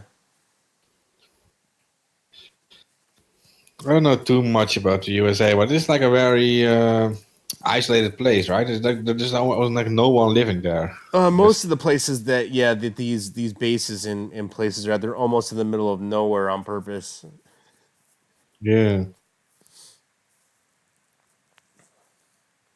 But yeah, we'll see what happens tomorrow. There might be a lot of people in Clark and it's not Clark. That's not Clark County over there. That's well, anyway, you'll see a lot of people probably in jail tomorrow. Yeah, what will they do? Like, I don't think they can arrest everybody. No. It's like 100,000 people. Even a there. non-true world was sharing the whole UFO shit today. Yeah, he loved the excitement. Yeah, I was actually talking with him about ancient alien stuff too. I think a month or two ago. Oh, PewDiePie was even promoting it at one point. Yeah. Yeah, well, that's PewDiePie. That guy's crazy too. But he attracts so many people to his stuff that they will actually go there. PewDiePie makes the call that you're fucked. You're going to be like millions of people there. So while everybody's focused on Trudeau's blackface that he did, we're giving you the real DL right here. Oh man, the blackface story. That's going to happen here too again soon. Yeah. We have a yearly event, Trudeau, right? Is that what you're talking about? Trudeau's blackface, yeah. Yeah, he's really in it. Well, he demands perfection, but then for all his escapades, and there's a lot of them, we're supposed to be forgiving. Here we go. Ricky Berwick is also the crippled guy in the wheelchair. He's got millions of followers like PewDiePie. He's promoting it right now too. Oh my god. Yeah, it might be big, Tyler. Seriously. I'm hoping. And how did I still don't get how this PewDiePie? I don't like the guy personally, but I mean I don't understand how he got so big. That's weird. You know what he used to do? He used to, and before the whole memes thing, he used to play video games that were broken and like they were alpha, and he used to play them. This is in his early days, and he used to play them, and it was like the most hilarious videos I ever saw, like watching, like yelling at shit, like, why am I walking through a wall?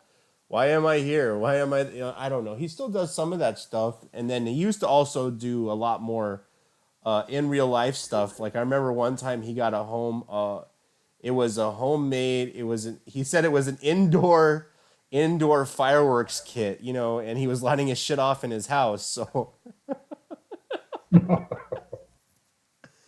It stink like hell. Yeah. God. Yeah. Well, he's in an area where he can pretty much do anything. I mean, everything is allowed there where he lives. So he can just make the craziest videos. Where's he from? Sweden. Huh. You can pretty much do anything there, Alamo. It's like what you can't do. The prison sentences are so low that it is very much worth it. He makes a few million with a video. Yeah. So we'll see tomorrow. What happens. I'll probably be posting a lot more on what's going on.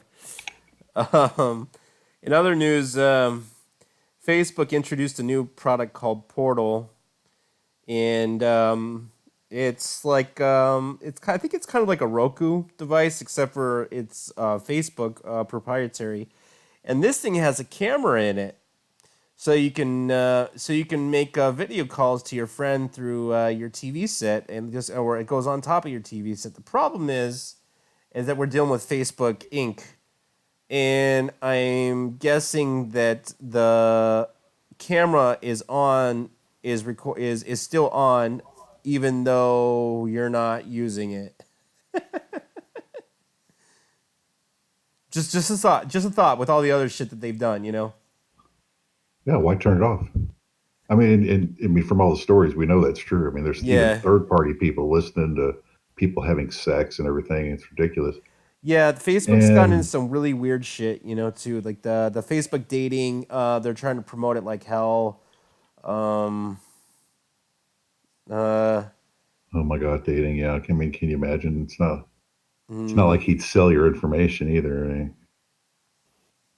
yeah, it's like, I don't know. And Zuckerberg was also caught dining with senators, and they're questioning the senators now. I'm pretty sure he's paying people off because he's in more trouble than he thought he was. So he's trying to make good rapport with congressmen. So there's some shady shit going on, with Zuckerberg. There's always shady shit going on with Zuckerberg. When have I not had any shady shit on him? well, I mean, when you can ban people and do anything you want, and then claim in court that you're a publisher in one case and a public square in another, you can do anything, man. I mean, you just make it up as you go. Some people get to do that. I don't get it, but some people get to do that.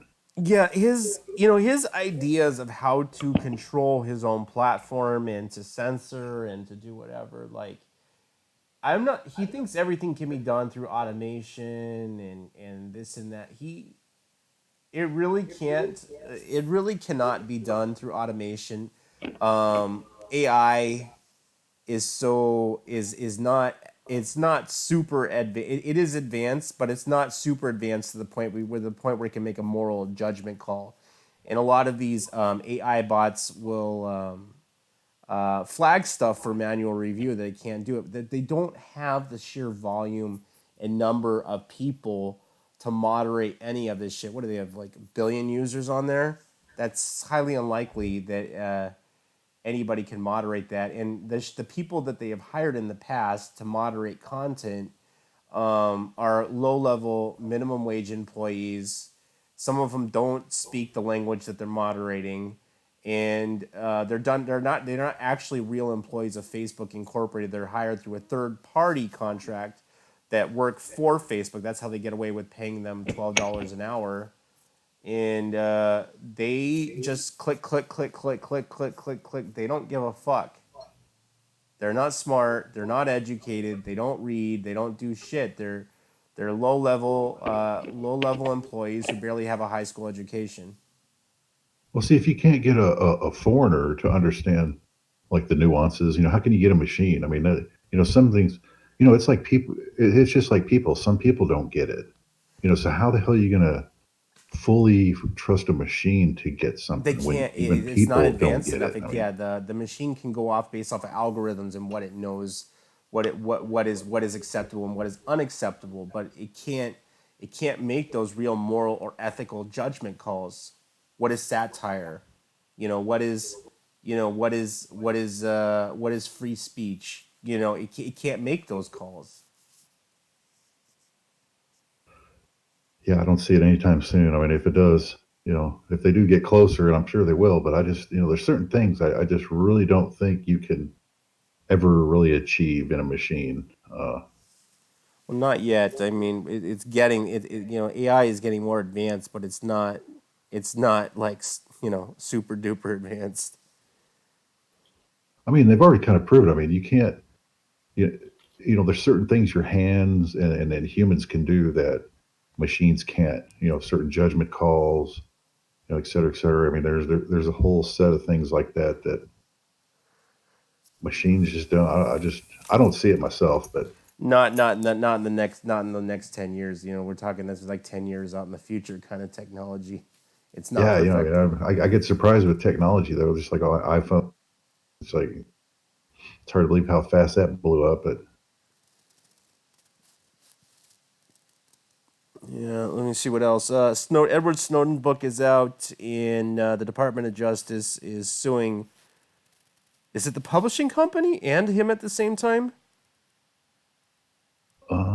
let's see if I can find an article. I didn't know about that. I Yeah, didn't know about Mark, either one of Mark, that. I you, was surprised. I know Snowden, but Mark, damn, you I might didn't know know. about that. The Edward Snowden thing. Yeah, the Justice Department is suing Snowden. Yeah, because he writes about all their secrets, right, without approval. Obvious. So how are they going to charge him? He's in Russia. He's not coming Yeah, back. they He's won't. not coming back. No, they can't do anything with him. They can't charge him in Russia. He's of course this guy is fully aware of all that stuff before he released the book. He's not stupid. So What is yeah, suing him gonna do? all his assets in the U.S. are frozen anyway. So Yeah. yeah, What are Well, they see, gonna? what, Are what they I'm gonna? Are getting they off of gonna this. go after the companies who are distributing it, like Amazon right now? Well, that's what this one thing is. One article saying that not only his profits and royalties, but the publisher's assets. That kind of, Oh, that's royally stupid. yeah, that kind of takes care of it. Let me read the That's whole a thing here. sheer violation of the First Amendment. of course it is. Well, when a right winger like Trump gets in, Tyler, things are going to be different. Doesn't matter who gets in office. I hate people say vote blue no matter who, vote red no matter whatever the fuck. I'm like, you're gonna get the same shithead no matter what person is in office. Some are just worse than others, but you're gonna get the same shit. Yeah, of course. Yeah, And Trump's done a few things already that Obama never would have tried. That's what amazes me. And you're like, holy crap. Even Obama knew better, Like, wow. Oh yeah, like trying to build I don't know. There's a lot of stuff Trump did try to do that.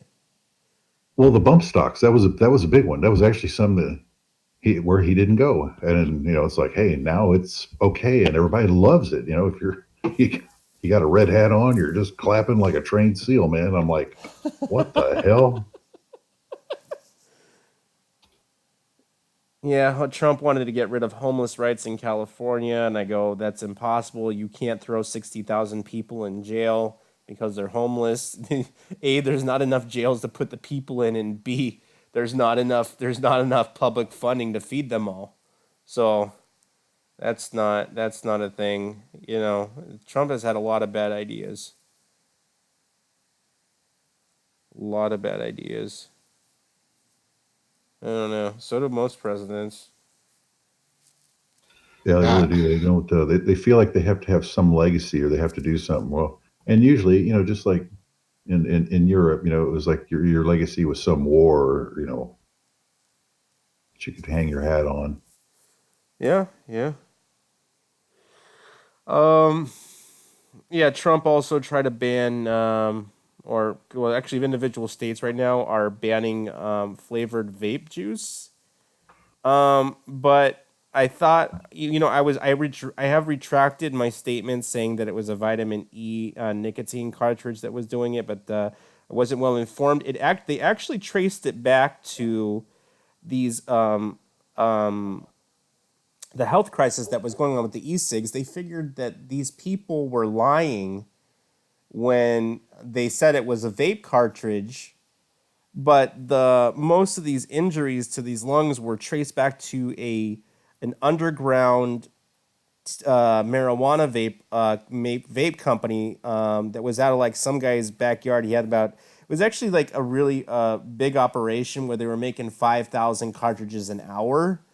And he was paying the employees like 33 cents or 33 cents for each cartridge or something really low. And they were extracting the THC with something unconventional using some sort of. I'm suspecting that they were using solvents instead of using gas or press, which is how they get the resins out of marijuana. But if you start using solvents like kerosene, gasoline, toluene, naphtha, then you start ending up with byproducts of benzene. Benzene is a 6-chain carbon atom that's necessary for most organic chemistry. But benzene on the side of the bottle, if you ever work with benzene, it says will cause cancer, not may cause cancer. So I'm assuming that they were using a solvent to make their extracts, and that's how we end up with all of these sick people.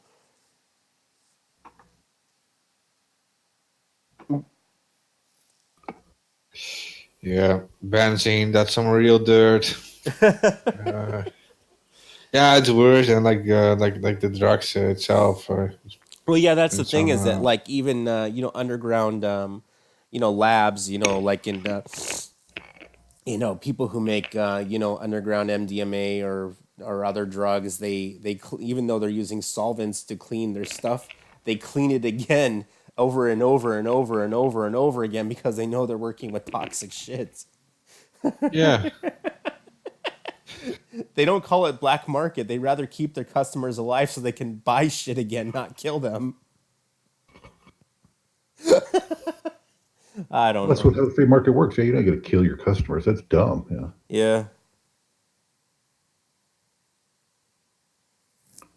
What? Just reading through the topics real quick. ISIS Nothing? leader has spoken up. I can't even say it. It's Bawir, whatever his name is. I can't even say it. Al Baghdadi is the easiest way, just Yeah, his last Baghdadi. name. Yeah, he popped up in an audio message that was intercepted by the intelligence agencies. He's claiming, of course, this didn't make major news in the West, which I didn't understand. So he spoke up 2 days later after the whole Saudi bombing had happened with the drones. Yemen was saying that they had done it, or a group in Yemen had done it. The United States narrative is saying that Iran had done it, probably to get us into war. But this is weird timing because we know that there are countries in question that have funded ISIS throughout that whole area, right? Especially the Saudis. Yeah. So the statement said that he wants all jihadists and the families, specifically the women, all jihadists, the women and the children, to be freed immediately, or he will start conducting attacks all over the world. So it's a good.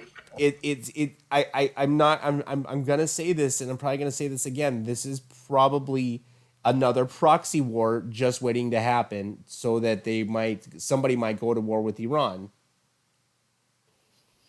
Yeah, and of course, it's not going to be like a state like Iran openly attacking such. No, it'll That's probably happen impossible because Yemen, or it's already happening in Yemen, but they might pop it up in another country and start. You know what I mean? Another proxy war. yeah, and the Saudis also. Together with Americans, also are responsible for a lot of funding of ISIS, right? I mean, it's not a big secret anymore. They are involved with funding these people too, and of course, Iran is also funding their own people in such people, these places. This is complete normal behavior for these kind of states. And then you have the Yemen rebels. Yeah, they're getting their funds somewhere too. I mean, this is just how it goes. But Americans don't have a clean sheet either. They're doing this too. They're funding such groups when they benefit them, and later on they complain because Oh they don't yeah, only benefit. I have intelligence. I had pictures that I was sharing last week from an Arab-speaking page where they found Blackwater, shortly Blackwater material. The mercenary group after that bombing in Kabul, which is the United States, which is a private paid military contractor. Yeah. So yeah, even the USA is doing some weird shady shit. Yeah, and Blackwater, yeah, it's like the ties to Blackwater, they're even like very hard to prove because they own like 30 different offshore companies, and they all have like 30 different names, and they all get funding from many different places, and they're always in some way getting funded to do stuff. So the Blackwater is a good example of that. Oh, I want to say Blackwater. I'm not even sure they're around anymore. That was what I thought was weird is they more or less broke up. God, Well, they it's got to changed be at least 5 years ago. yeah, they changed their name though all the time. So it wouldn't surprise me when I showed you that that pin had showed up on the stuff with all of the equipment. It wouldn't surprise me because they changed their names so often. Some of these guys might have been using the wrong vester for the day. They've been known to switch the Velcro tags for whatever whoever's paying them. Yeah, I think they're called Academy, and they were XE services in 2009, and since 2011 they're called Academy or Oh, well, that Academy. sounds very dignified. Okay. So they have a Smart. lot of other stuff. They have International Development Solutions LLC. So yeah, that's like a name that doesn't even say anything. It's like a very generic name, International Development Solution. But I know those guys were active in Pakistan and stuff too. So yeah.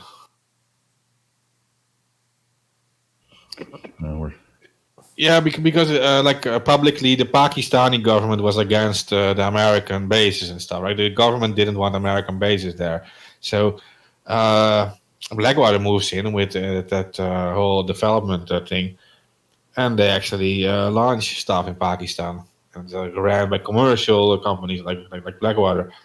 And I know from other ex-military people, they also say like the that companies that like start in Iraq and areas that oil companies move there, that they are usually protected by companies like Blackwater. It's not the military doing it. That's the stuff these companies do. So yeah.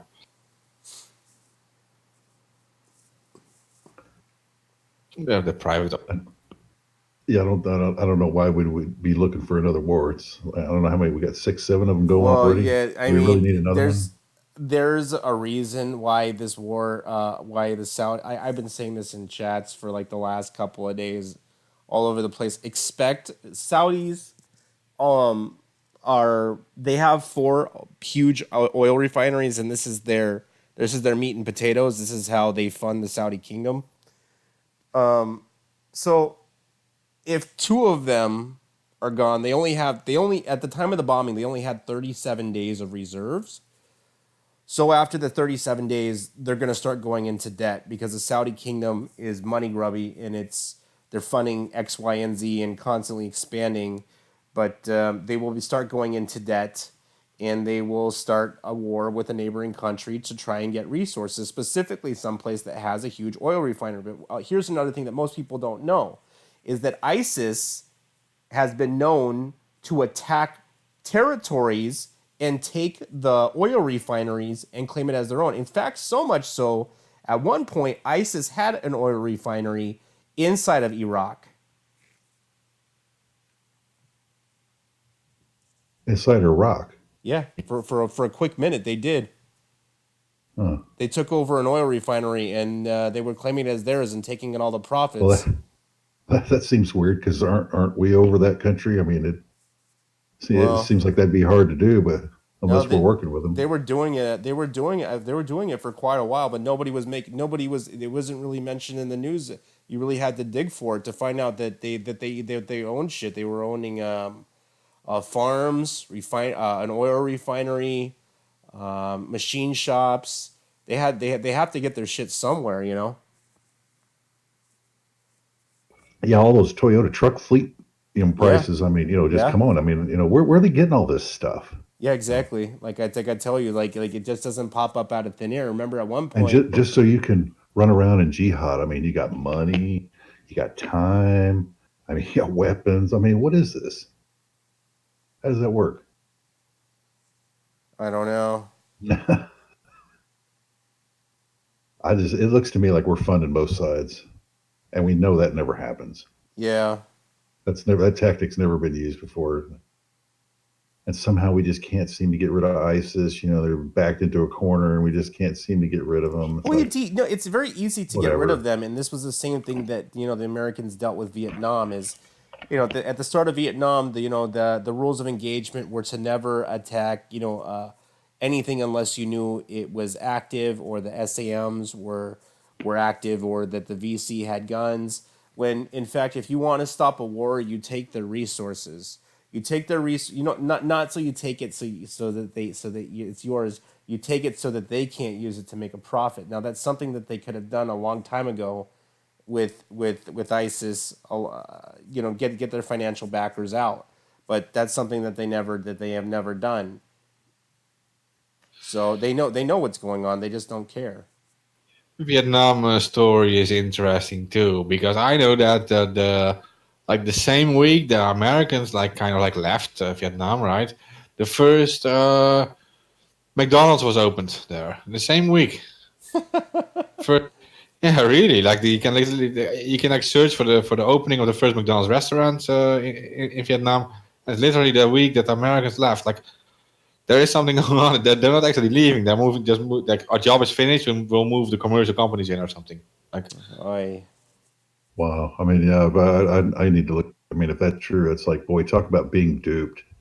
Oh yeah, this is true. Yeah, you can check it out. Yeah, yeah. yeah. I just remembered because I was shocked by it. I mean, yeah. I mean, the American public really is played for a chump and all of their money. It's like they pick you up by your feet and shake you, upside down until every coin comes out of your pocket. And Uncle Sam's doing that. See, Uncle Sam's shaking you down. Yeah, well, in Iraq too, officially the Western leaves, armies leave and stuff, but they're not actually leaving. They're putting these private companies in, like what you said, like Blackwater. They're moving these commercial operations in, and they're all protected by private forces. I mean, Nigeria is a good example too. Like Nigeria, no one even knows what's happening there. But I do know that a Royal Dutch Shell is there, and Royal Dutch Shell protects its business there with a private army of 30,000 private Yeah, soldiers. you're right. Holy crap. Yeah, that's how Lagos got big. Lagos is getting big because there's oil money there. That's why. Yeah, for Yeah, if you sure. talk about Blackwater, a few thousand people are used down in war zones, but I mean, Royal Dutch Shell uses 30,000 soldiers there, all privates, all Jeez. veterans or whatever. Yeah, heavily paid, Blackwater level paid. So yeah. Well, these countries, they don't leave you any choice. I mean, well, I don't know what's going on there. I mean, is that like the country is so bad that they don't even have an army to protect people they're bringing in, do that, or they don't want you there, and that's what they have to do to keep pumping oil. I mean, well, I don't understand Well, um, no, it's to protect their investment, and especially since well, Lagos is kind of a more it's more civilized over there because the oil money has been redistributed to locals.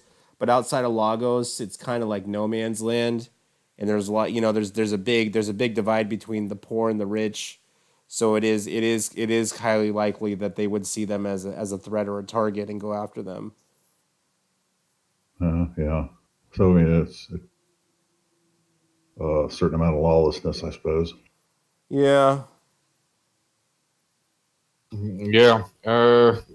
Well, compared to other like African countries, Nigeria is not exactly poor.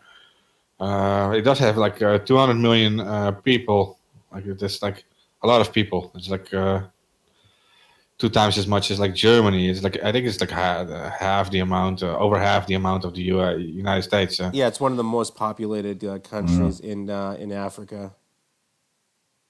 Yeah. It's not as a country is not poor, but people there are poor. But like the country total is not poor. I mean, it can sustain like an army if they want to. Yeah. I don't know. I mean, you got to go back about 30 years or so. But when the South African mercs were kind of at their peak in the late 70s and 80s period, they kind of proved that they could control a lot of countries with very few guys. That's that soldier of fortune. Back in that day, they've really expanded it now. Oh yeah, they're out in the open with it. A lot of places. It's like before you'd only hear about that kind of shit on movies, but now it's just like, hey, you want to go, want to do some shady shit in another country and get paid for it? Yeah, you just drop out of the military and then you go make 10 times as much being, Yeah. working for them.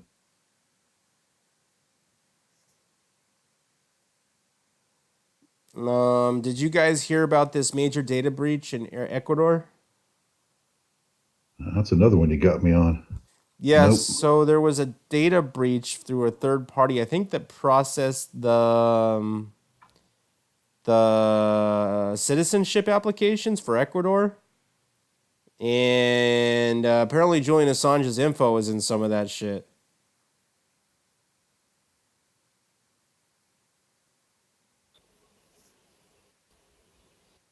Nobody heard about that? Okay.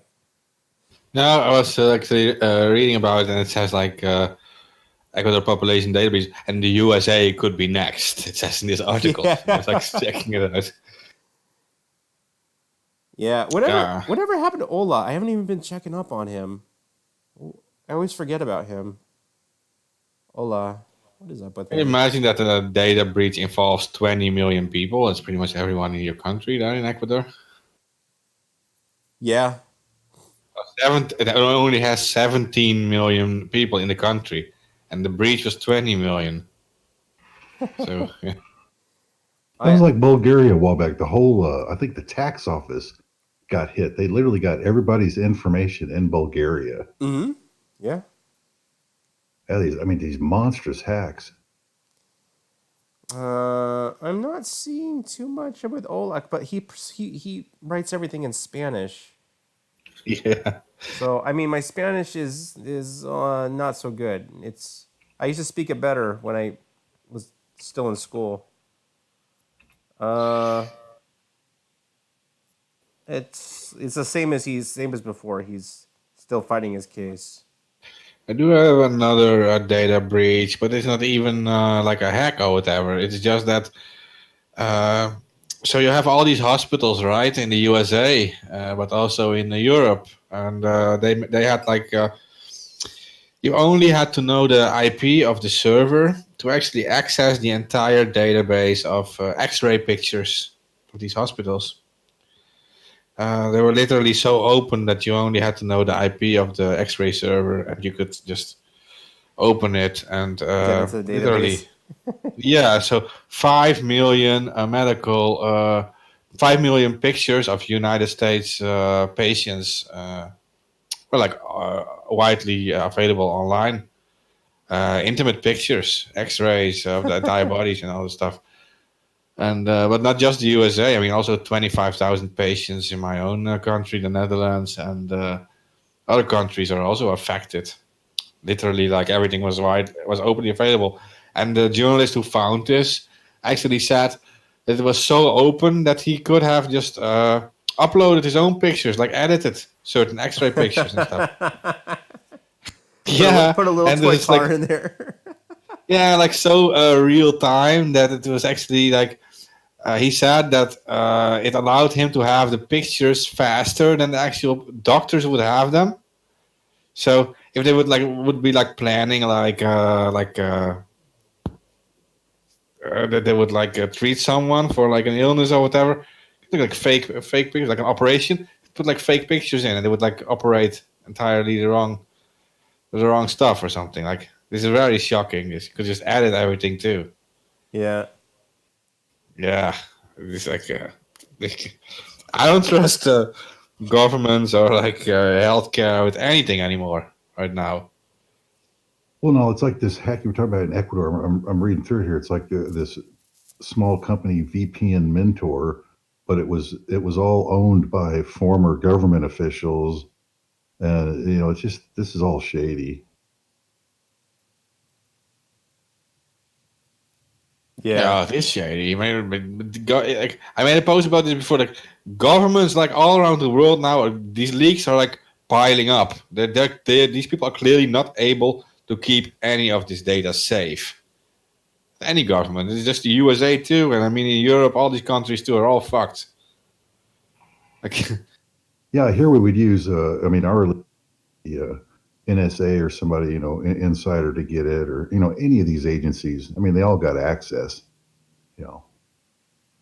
But here it's just like in Ecuador. Apparently, you just start this other little shady company, and then magically, your company was able to tap in and get all this information. And just like, give me a break. yeah, and so in here, in like for example, they're starting like a facial recognition program, right? To like recognize criminals on the street with cameras. They're literally doing this now in the Netherlands. But the problem is, it already has 2.6 million people in this database, and that is like out of a country with only 17 million people total. It's a lot of people, and now they're saying we're putting convicts in, but we're also putting you if you are like a suspect, so you're not even convicted, right? So you could be just an innocent person, and you're actually in a database. Full facial recognition stuff on the street. They can like literally track you anywhere on the street now. That's like an Orwellian kind of a system. You guys are lucky you don't have that yet in the United States. Yeah, we do. When I lived in when I used to live in Chicago, they had it already installed. They have these sensors, these cameras that were everywhere all over the city because the crime is so bad. Over the last 15 years, they've been installing cameras all over the street, and they also have these weird things that are audio sensors, right? Gunshot detectors. What they do is they are triangulating where the gunshots are coming from.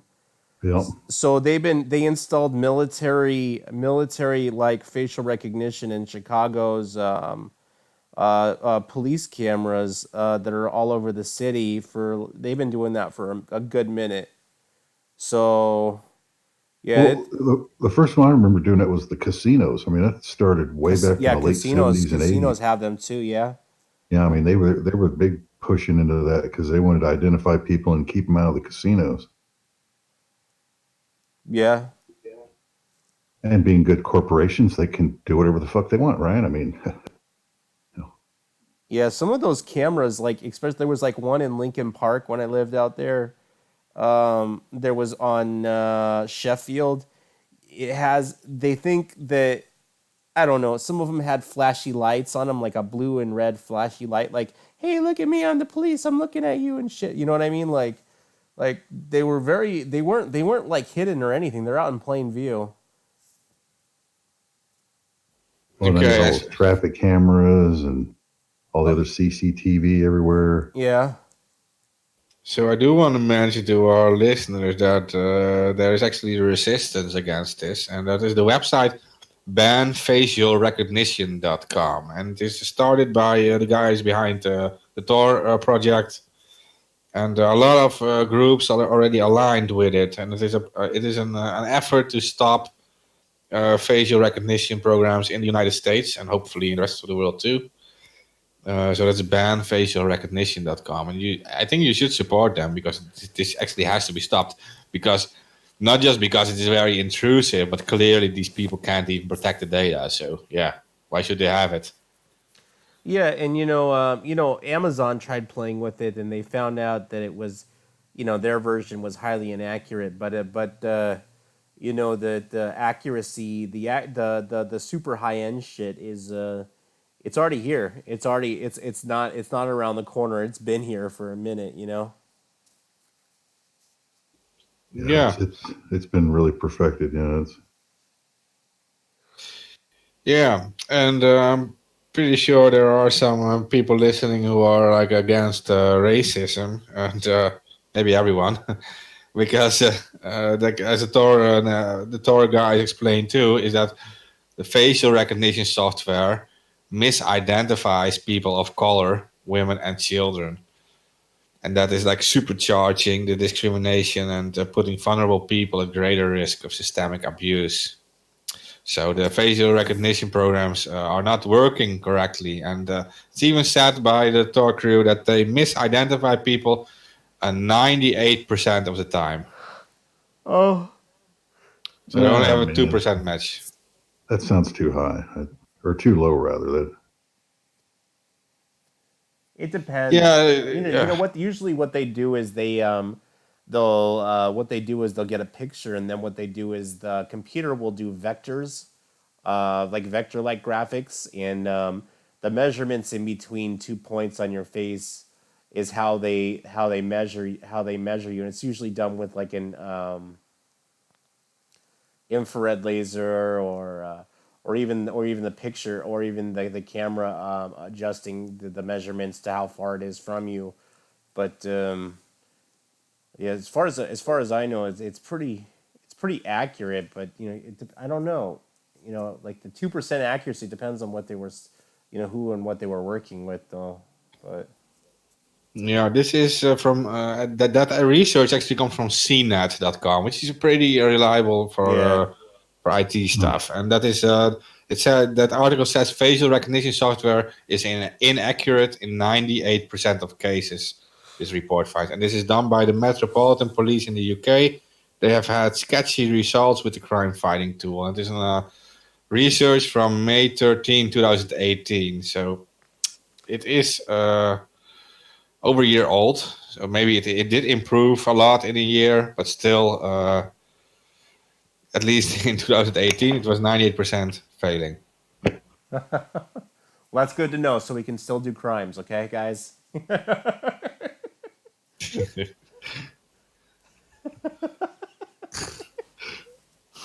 I'm playing. they'll still have all your fingerprints and DNA, but they just won't have a picture of you. Yeah. Yeah, how is the law with DNA in the USA then? Because in here, it's like, it's Yeah, I fucked up remember already.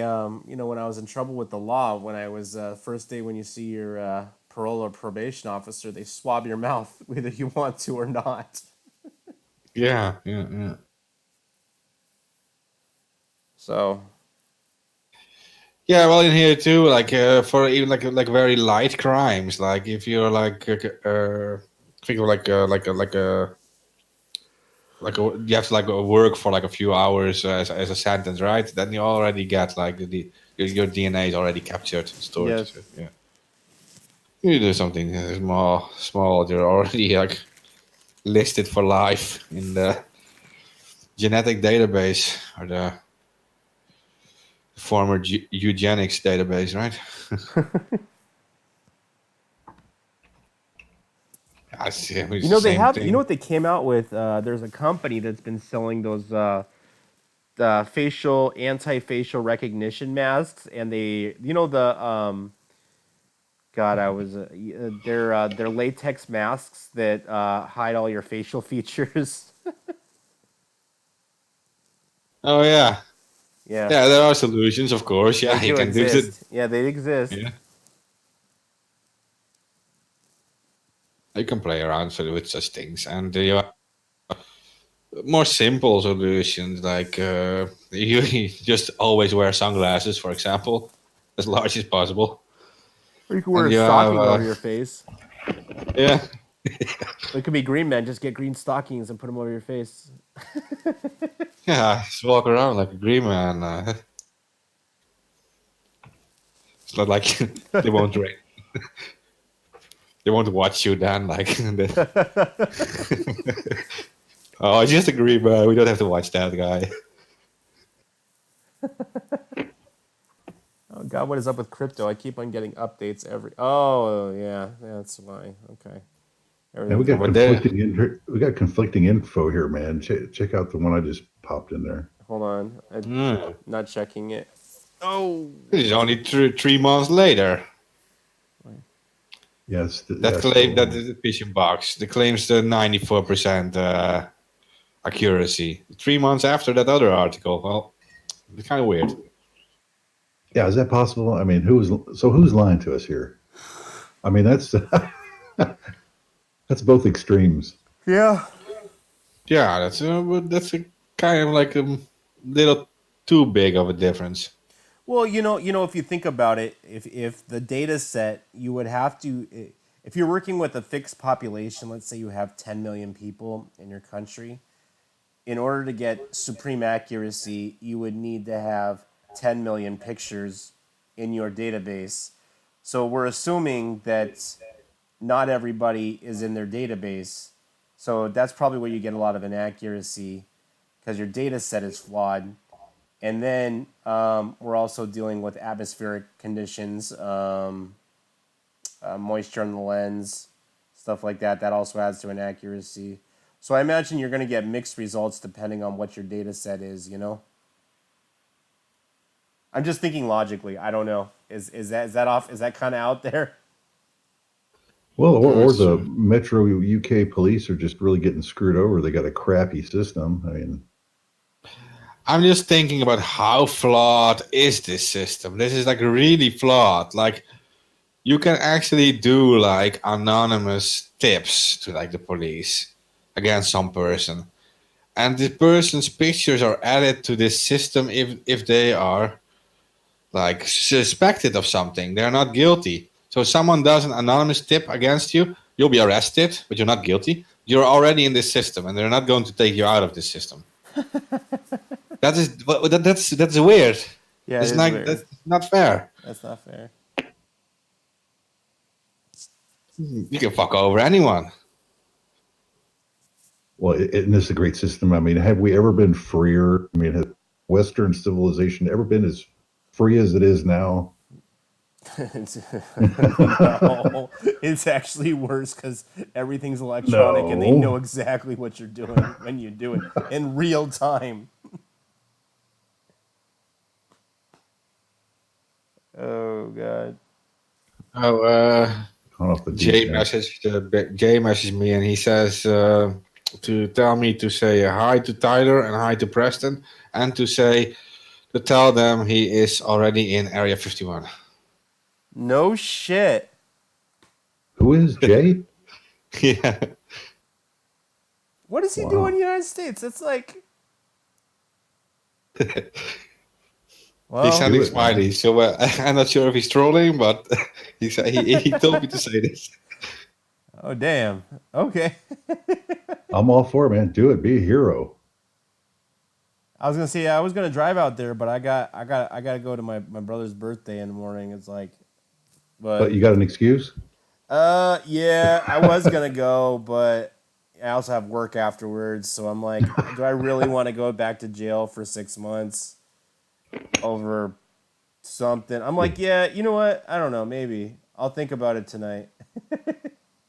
We'll just run the banner every week and just say, hey, look, it's going to be 6 months till we can get back. And sorry, but took one for the crew and streamers down. It's like, yeah, they can't arrest all of us, right? That's right. It's a number game. I mean, yeah, hey, sure, some people are going to get picked up. I mean, that's just the luck of the draw. But yeah, flights to Vegas are cheap. You know that? You can get them for like less than $50. Well, you know, my thing is this. Everybody in this country bitches, and I mean bitches, about how bad the government is, or they don't like this, or they don't like that, and how they're going to do something. Well, go do something. Well, they're doing something. It's not a joke. I mean, go do something. It's as good as anything else. It's like, yeah, they want to know, you're tired of the secrecy. You want to know what's going on. Well, then go out there.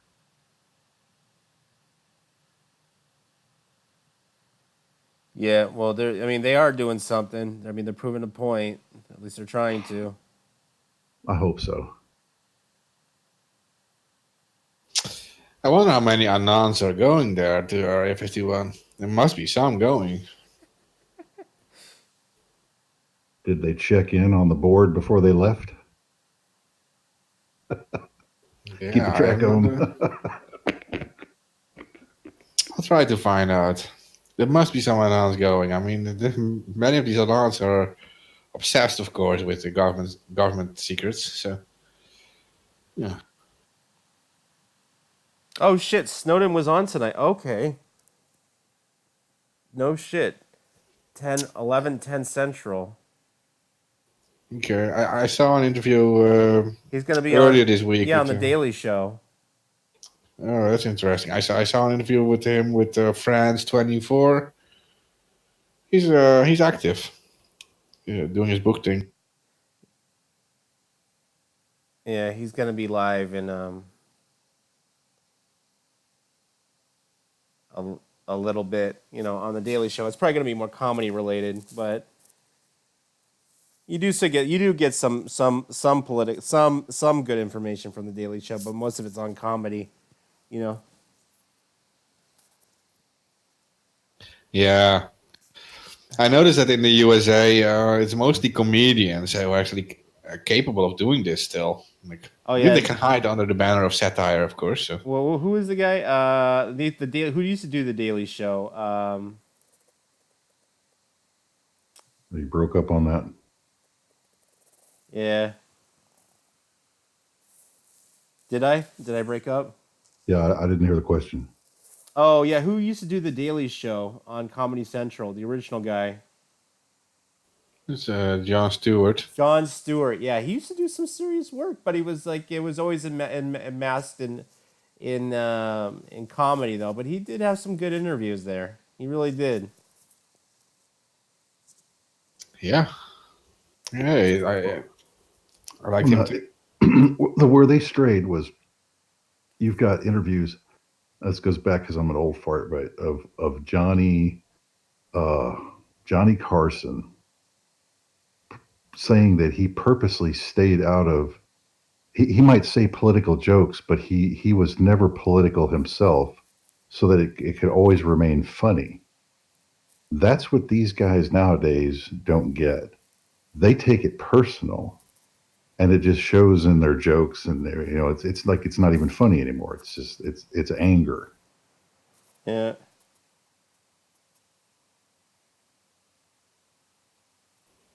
Yeah, it used to be you could make fun of your presidents. And Oh God, Big Baby. Yeah, an alien on his show, it seems. Yeah. we hacked into Area 51. He looks tired though, and he looks impressed. Right. Oh man, wait a sec. They got their own hats. Yeah. Yeah. Damn. Yeah. Ken used to make those. Are they selling hats, making money? Isn't that against code? Jeff used to make those. Thought that was against Creed. No, they're not. They're not in the anonymous bubble. They distanced themselves years ago when they started attacking anons. Yeah.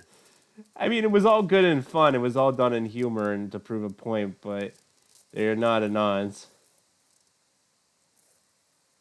There was. I don't have a big problem with them existing. I mean, they can do their own stuff. I mean, yeah. Some of their stuff is funny. I mean, yeah. There was a few collaborated efforts where Nons had to get together with them to get rid of a common enemy. I remember that. There were some really weird times. The enemy of my enemy is my enemy. Yeah. So Well, to be fair, I actually asked Big Baby to come on this Stop Acta live shows a few times, and he actually was on the shows. He tried to do his best because they were also against censorship, right? I mean, that's also Yeah. their enemy. Censorship is a big enemy of every troll. Censorship is a big enemy. If you can't troll anymore, what's there to do on the internet for them? Like, yeah. So he was serious. I remember they got mad when I said when they hacked our show and I said that was a good hack and they got mad because I wasn't mad. I wanted you to be. They wanted us to be butthurt for the wasn't, word though. I was butthurt. kind of impressed. I was looking at my screen and what I was streaming was not streaming. It was Jeff Kenyon's voice with a cartoon playing in the background was on my screen. It was not what I was streaming. I don't know. I'm not sure if any of our current listeners remember that or were around back then. But yeah, our show was hacked twice by these people. They got mad because I was laughing and I said that was a good hack. I was impressed. It was, man. That was something else.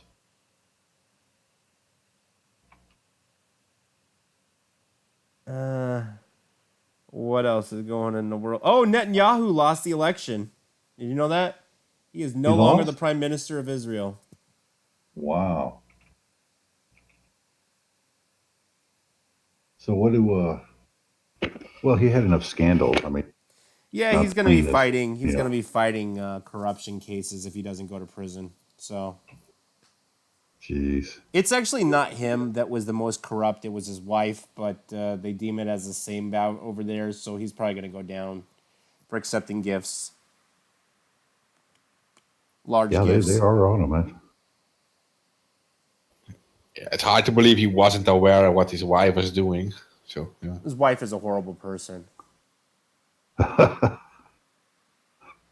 Some would argue that he is a horrible person too, Tyler. Oh no, I mean her personality is horrible. Yeah, I don't know anything about his personality, but I know her personality from what I've heard. Yeah, I don't know either one of the two what their personalities are. Oh, but she yells and screams at her assistants and then blames them on stuff and. Oh, she's got the same problem Hillary does. She's a Hillary. She's an Israeli Jezebel. Hillary. Yeah, Jezebel spirit. That's great. These governments are corrupt. Oh yeah. And the Israeli government is no different. Did you hear Trump today? And he said when somebody commented on Netanyahu listening.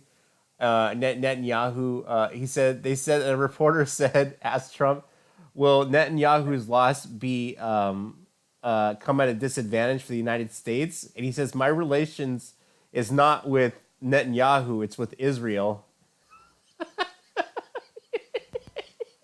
He just abandoned Netanyahu. Because he knows he's gonna be in trouble with the law. The Trump guy is pretty savage sometimes. He did the same, but he did the same with WikiLeaks, right? Yeah, like so blatantly, like in because I think he mentioned WikiLeaks like 34 times or something during his campaign, and then Assange gets arrested. He says like, "Yeah, I don't know about WikiLeaks." Did we switch our server to another location? I just switched it real fast. Oh yeah. I noticed that. Yeah, whenever we do that, the audio quality goes from stereo to mono. Oh really? No. It's fine. I can still hear it. Yeah, because you're no longer cutting off now. There's like I was thinking like I'll switch it real fast. No, it's fine. It's fine. We also Huawei just made a new phone, the Mate 30, which is free of Google Play / App Store. I'm just saying that if Huawei can't sell this phone, they're not going to be a company anymore, you know?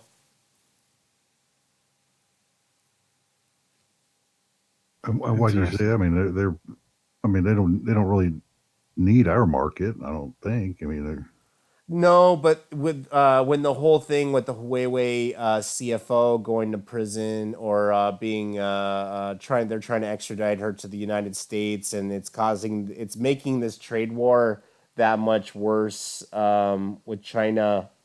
So all of this, so if Huawei can't sell this phone, then they need it. They need it. They need the user base to keep their business afloat. And this whole Google distancing themselves from them over this trade war is really crippling um, their company. So when they lost the whole Google, I'm not sure if they're even using a version of Android. They might be using because I know Android is. I think it's right, Mark. Isn't it Google proprietary? Right, at some of it, but not all of it. The kernel is Linux, but there's. Am I correct? Right. Yeah, you're right. You're right. The kernel is still Linux 2.6, 2.5, but the everything else is proprietary, been built by Google, right? Yeah, yeah, and but the Google, I think, does allow Huawei to use it on their older phones, right? Which are already released, because they're already released with the Android thing. But I think there was a problem with the actual App Store and stuff. There will probably no longer be updates and such things. Yeah, so I don't know what they're gonna do with this because you're gonna have to find developers that want to develop on a phone it's basically it's basically jumping through hoops to get anything on here. I don't know. That was like what happened to the Windows phones when nobody was making anything for them. Yeah. Well, the UA guys did have like their defense. They I saw this interview with like the UA, one of the UA bosses, and he said like, yeah, but we didn't steal any technology or whatever because our technology is like 9 months ahead of the West. There's nothing to steal for us. They claim they are far ahead of the Western markets of our technology companies. So that's what they were saying. And another thing about China that is that the Chinese government is a little different than our governments. Like they work like as an umbrella. They're like an umbrella above all these companies. So they allow some form of capitalism, like some form of trade, but above everything is this umbrella system of government. And if that UOA guy goes to jail, they will probably replace him with one favorable to their government. Yeah, there's some weird shit, with China that if you start showing your wealth, they make you disappear. Like they did this to I didn't want to say this on the show. I don't did I tell you that Jack Ma stepped down from Alibaba? I did read about that. Yeah. Yeah, so he didn't step away from Alibaba. The Communist Party told him to step away. Because it was in his best interest to walk away from the company. Because what happens in China is that you can have wealth, but if you start flamboyantly and showing it, they don't like that. So they basically it's not well documented, but it's believed that they told him to walk away from Alibaba. It was kind of unavoidable for him too, because even if he doesn't want it, he's like listed in all these top 10 richest people lists and all these things. Oh, he's worth $41.8 billion. He's one of the richest people in the world right now. Yeah. I think he's the second richest guy in Asia or something. This Jack Ma. I read about one guy who's even richer, but can't even remember who that guy is. Yeah, Jack Ma is super famous. I mean, he also was in I saw interviews with him and had like other guys in like Bill Gates and stuff, and they were like talking and discussing about the future of the world and all these things. Like, I was surprised by it. Because it was always such a closed system, the Chinese system. Yeah. Yeah, but Does it's very anybody know what's going structured. on with the Hong Kong protests? Because I haven't been able to see anything in the last 4 or 5 days. Oh, yeah. Now that you mention it, no. Like, I have to dig for stuff. Let's see. Are the protests dying out? Oh, now wasn't there something about that they had agreed to not do that extradition bill? Maybe that was kind of the end of it. Well, they But had I don't know if 5 that actually demands, went and they only through. met That could with be a 4 of ruse. them. There was an Amnesty International article 12 hours ago. Just talking about an alarming pattern of the Hong Kong police force deploying reckless and indiscriminate tactics, including while arresting people at protests, evidence of torture and other ill treatment in the detention. Here, I'm following a guy Nothing that's new. in Hong Kong. He lives there now. Nothing in the last 3 days. Wait. 1 day. Hold on. 1 day. 94 days ago. Yeah, nothing. No real protests in the last couple of days. 3 days. It's difficult for them on social media too, because like I was also posting about the Hong Kong protests, and like everything I posted was being raided by an army of Chinese people, like an army of Chinese, probably government-sponsored trolls. Like these people were very aggressive, and can imagine that that there's a lot of stuff happening, like reporting of their accounts and all these things. So I've never seen so much activity, by the way. Like I've dealt with like during like the American elections, there was a lot of paid trolls, paid botnets, and all these things. But this level at which this Chinese government was doing it is a It's whole different insane. level. It was a whole new Yeah. ball game, and they're doing tactics in the streets that we should have adopted a while ago. Oh yeah, definitely. Yeah. Yeah, Yeah, like we just talked about the whole facial recognition, right? Yeah. They're all using these laser pointers to destroy that stuff, like to make these cameras blind. Well, they were For also example. using the burn-in lasers. They were doing all sorts of stuff. They were taking apart the facial recognition polls and trying to get into the firmware to see what exactly they were doing and how they were doing it. So they were doing all And then- sorts of stuff. These protesters got so much unity. They're like actually using the mesh networks again, using Yeah. the Bluetooth on their phones to actually communicate. It's incredible. Like we live like in such an I want to say like individualized society where we don't even do that. We don't even think about that stuff anymore. Like we don't talk to other people in trains and stuff.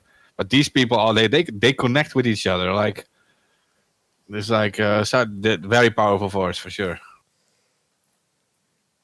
Yeah, they might have. The protests might have died out for a little while. I don't know.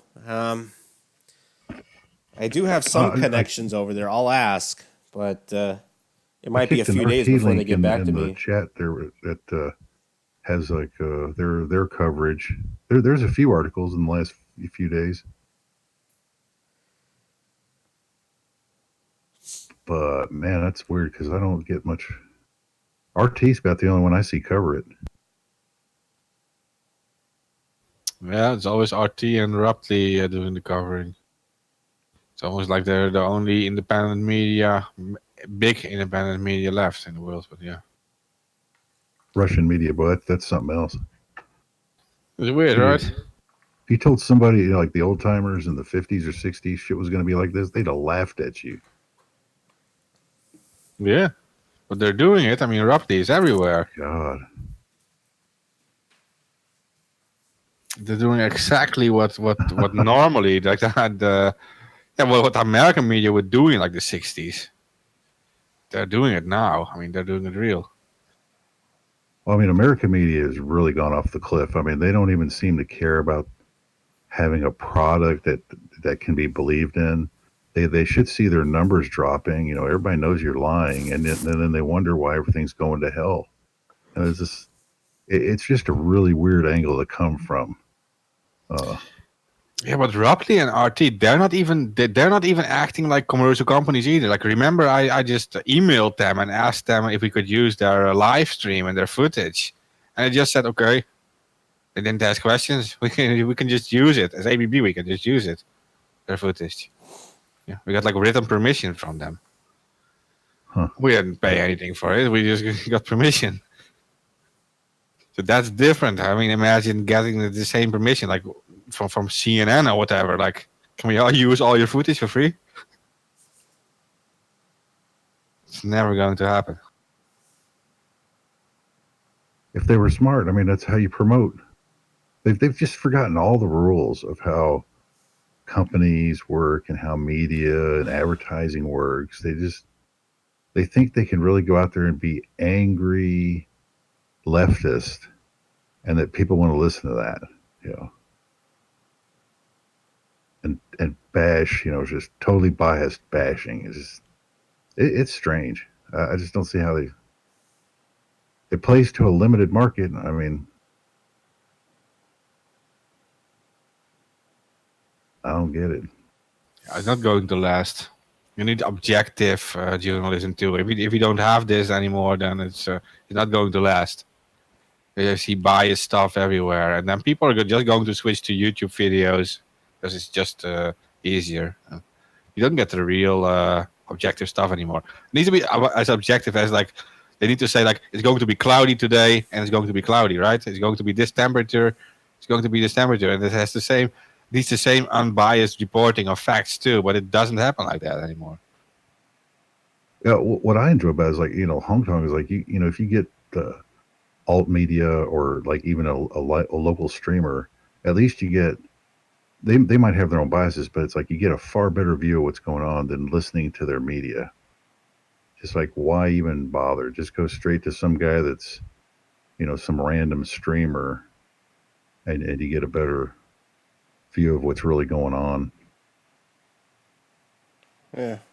I like it in a way, but at the same time, it's just like I don't understand. To me, America used to make sense years ago. It was, you had a corporate philosophy, and it was all about production and the whole corporate nature. Now I don't get it. It's like we've kind of thrown that by the wayside. Even all these other models that don't work, it always ends up badly. Just like the wife 2K crap and people roller skating around in the office. All that nonsense. It's like whatever. Yeah, definitely.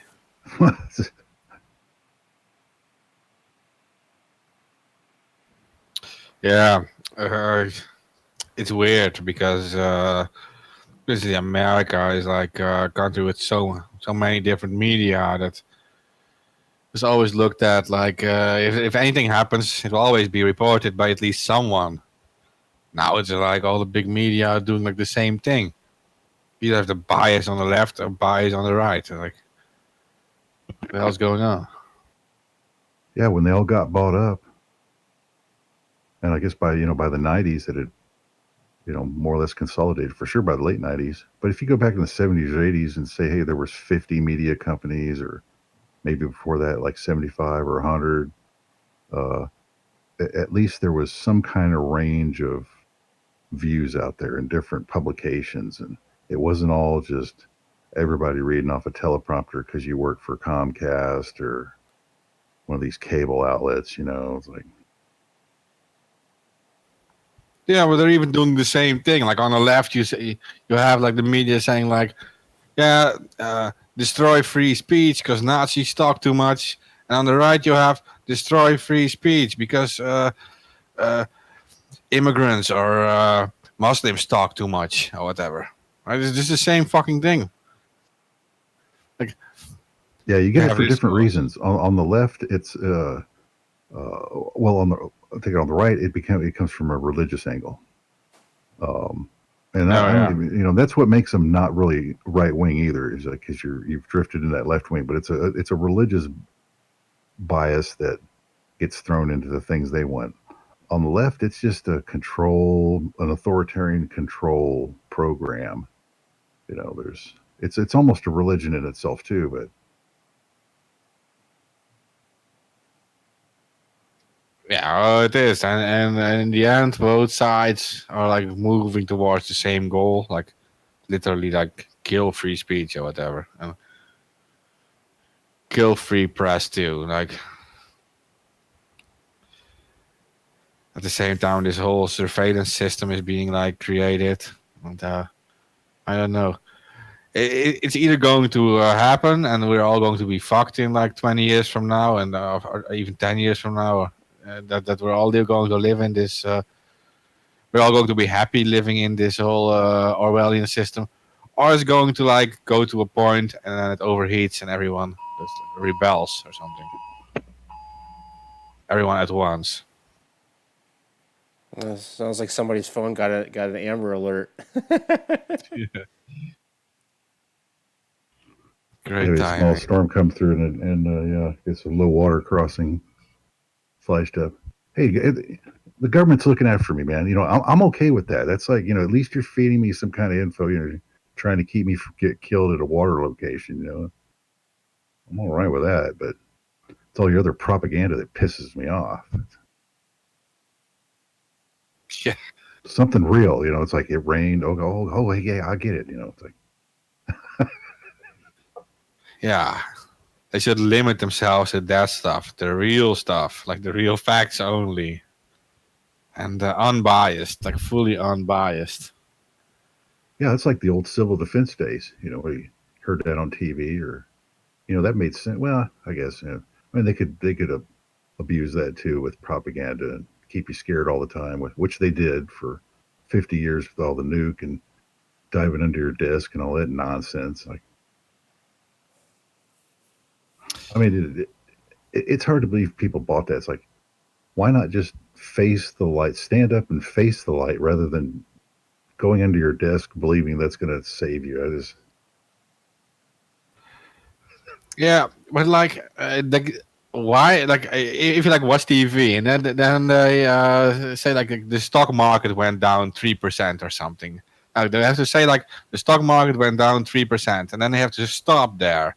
But they don't. They say like the stock market went down 3% because Trump said this and this, or Clinton did this and this, or something. Like, they don't even know if these are the actual reasons, because these are just businesses trading their stuff. These are just investors doing their own things they don't even know about. But they are like literally always making everything political, and that is like it's an annoying thing to see, because you already know it is not even true. The effects on the economy, on these presidents hardly control anything except if they have like a huge new tax or whatever. Then it's a different story. But whatever they say, these businesses don't care shit about it. I'm sure of it. Yeah, it looks like when they became conglomerates, they could get away with that. If you could have a big media company like that, and they can lose money now and be political as long as the rest of the conglomerate makes money, and then they don't care. They can run an operation like that, and it doesn't bother them. It's amazing. I mean, it's still bad business model for media itself, but I mean, I can see how they do it if they arrange it this way. Plus, every downturn, like the big conglomerates get bailed out too, so they almost get paid to do it.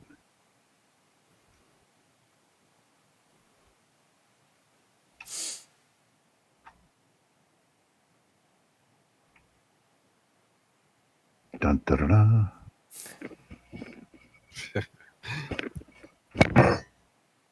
I don't know when people will wake up to it, but it's going to happen. I hope it's going to happen. But I think it's going to be all at once then, because all these small little acts of resistance are not going to change anything. They're going to make it worse and worse, because people don't realize the full-scale war they are in. Oh yeah. That's the thing is like that's what I was kind of scared of. That was even going with Hong Kong is that every day that they're not protesting, bills are being passed and people are being spoken to. Exactly. Yeah. Yeah, and it's maybe a weird comparison, but it's just like a giant US army invading some country, and you're doing like one bombing a month or something to stop it. Now you're dealing with 500,000 soldiers in your country. They're literally invading everything. Your random bombing of one building is not going to stop anything. So your random protests against one element of this entire system is not going to change anything because they're well, even if you win this protest, they are already going like closing you in like 10 different ways. Yeah, you pretty much have every argument wanting to like clamp down on you. I mean, and they don't listen. So even if you have 2 million protesters in Hong Kong, they still don't give a shit. Macron still doesn't give a shit in France. So they're not listening to you, and you're heading towards something that they want to drive you to. Not sure even they know what it is yet, but it's not going to be pretty. I don't see why it's so necessary to have control over you and to have to know everything about you and to know how many hairs are in your butt crack. It's like, who cares? Like, man, just TMI. Yeah.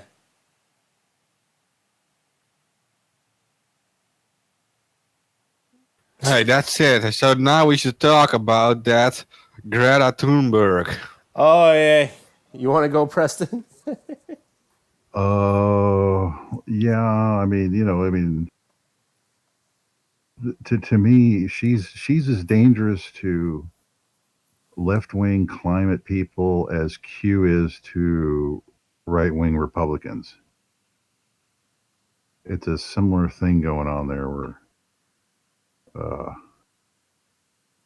of needing somebody to follow, or but you're being misled. Yeah. And then today's thing was it's just like in order to save the climate, we have to save the banks. It's like, where did that come from?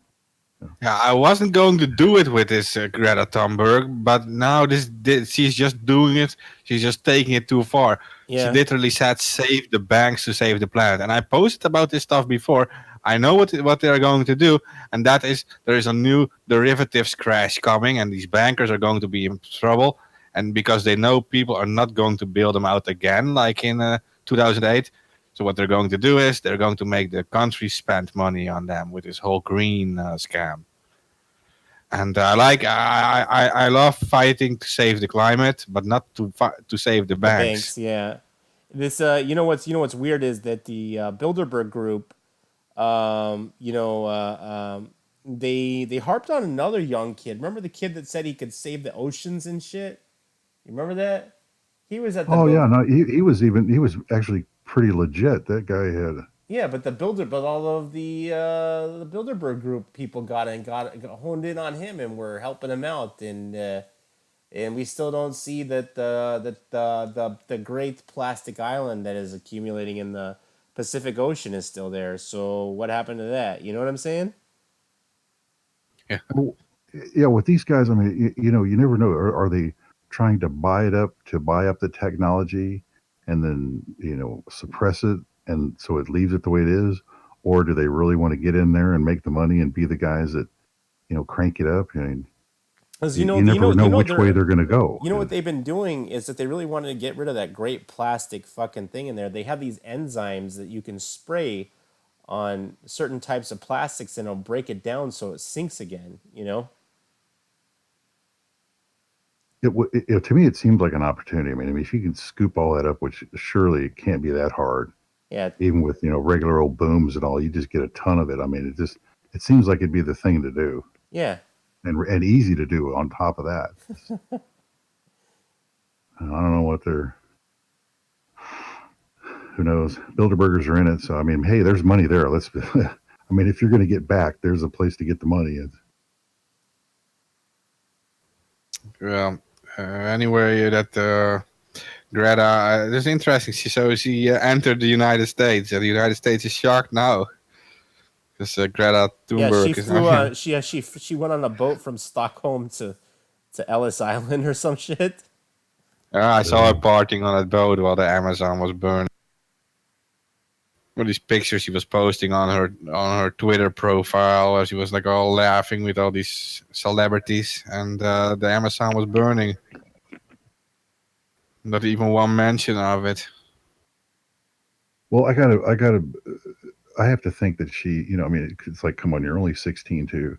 And then like this article today, I mean, it's like, what the Intercept is you got Naomi Klein, who is a known big time Democrat operative. So there's something coming. When she starts smiling and she's telling you all kinds of stuff, and then to save the bank, it's like, wait a minute, you guys are up to something. They're all snickering and giggling, and there's a crime getting ready to be committed.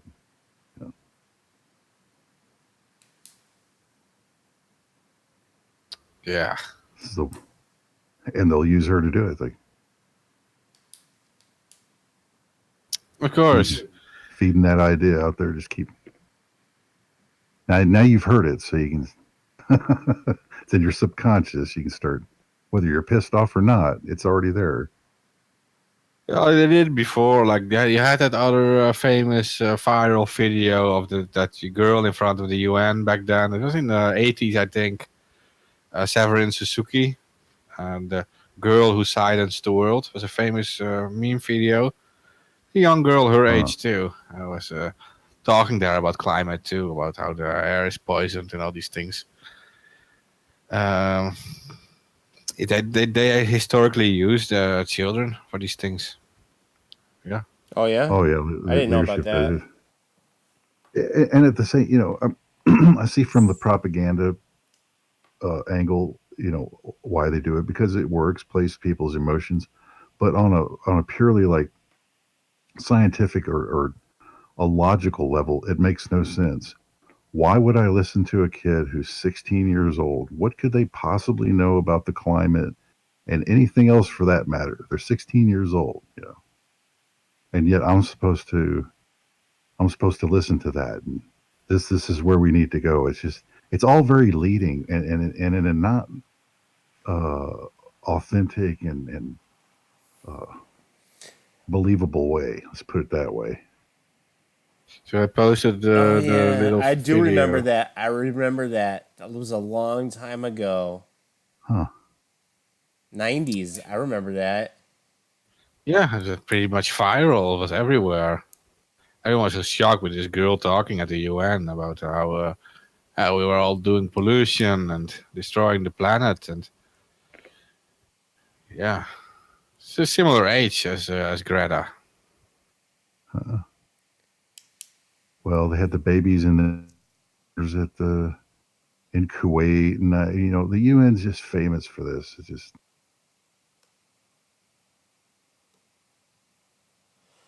Oh yeah. It's like Greta's a launching puppet pad for for banksters, so.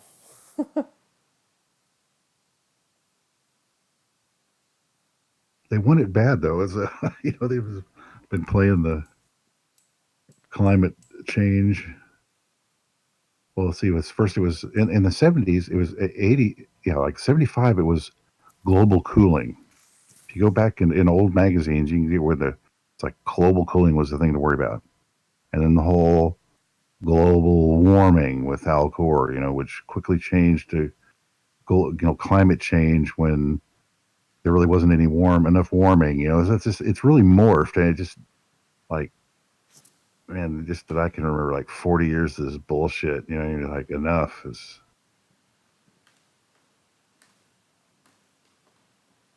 Yeah. The email scandal, trying to change the data, and they really want to get control of you so bad. They're just willing to lie, cheat, steal, whatever they got to do. You need to be a slave, and the sooner we can get there, the better. You want to be a slave? We already are. Damn it. We lost. At least the slave knows he's a slave, though.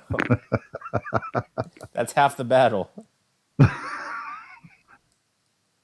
you are to some. You are a literal slave to. Most people are to some degree. In you pay taxes or you pay money to your government. You know you are a slave.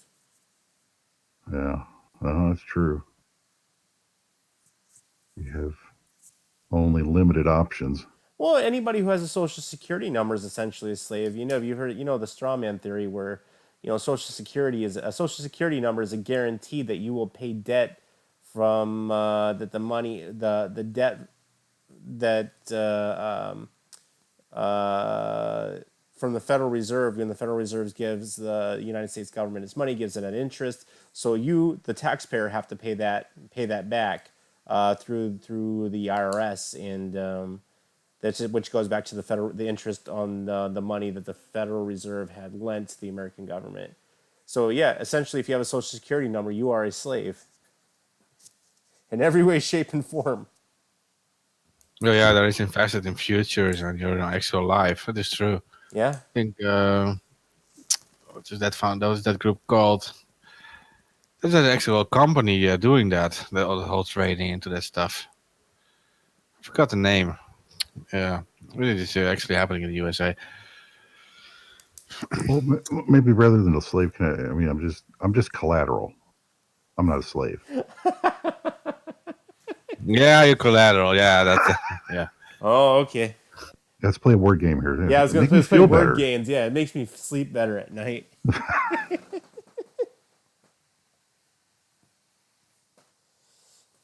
A financial instrument. Oh, there we go. I just say that about that whole climate thing, that there are other things at play. That it's always nice to help the climate and stuff, which is great. And solar panels, everything's perfect, of course. But there is something else going on, and that is that financial market needs another impulse again. And they're going to use the so-called green activists for this. And the ironic thing is that it involves many occupiers. I feel very bad for them, because these people were actually like myself, we were very much against the big bankers, and it's very sad to see that they are now being used for the purpose of saving the banks, and that just 8 years later. You're saying the Occupy movement is falling for that?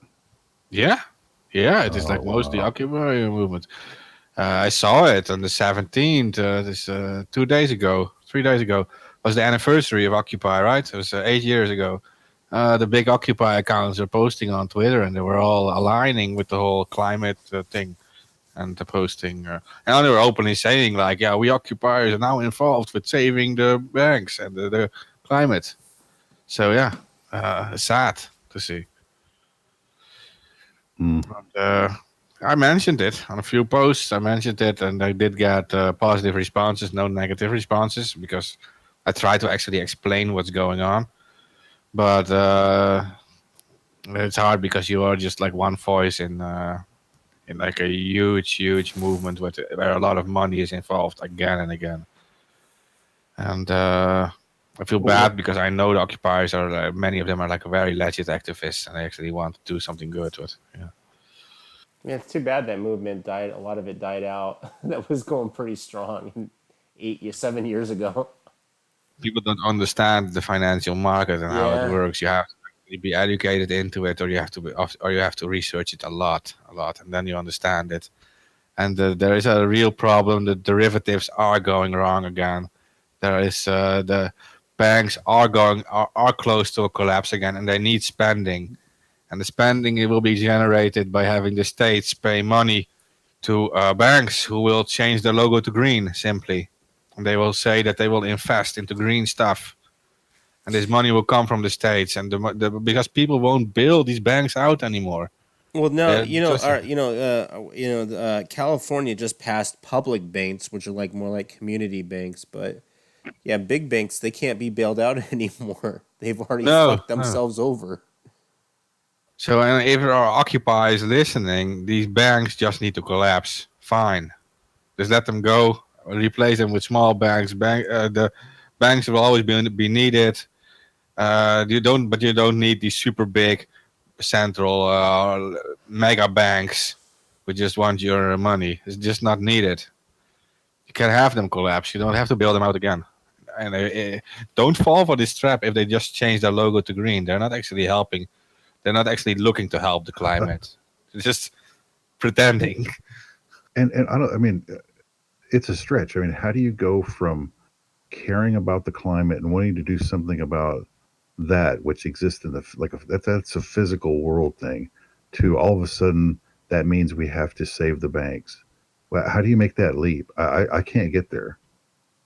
1 + 1 = Apple. Everybody knows that.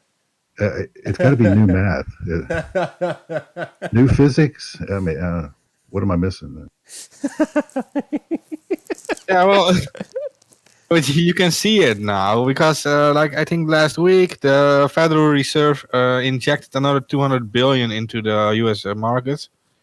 This is all new printed money. So what these guys need, they need to increase the spending. They need to increase the size of the market, so this money doesn't become worthless.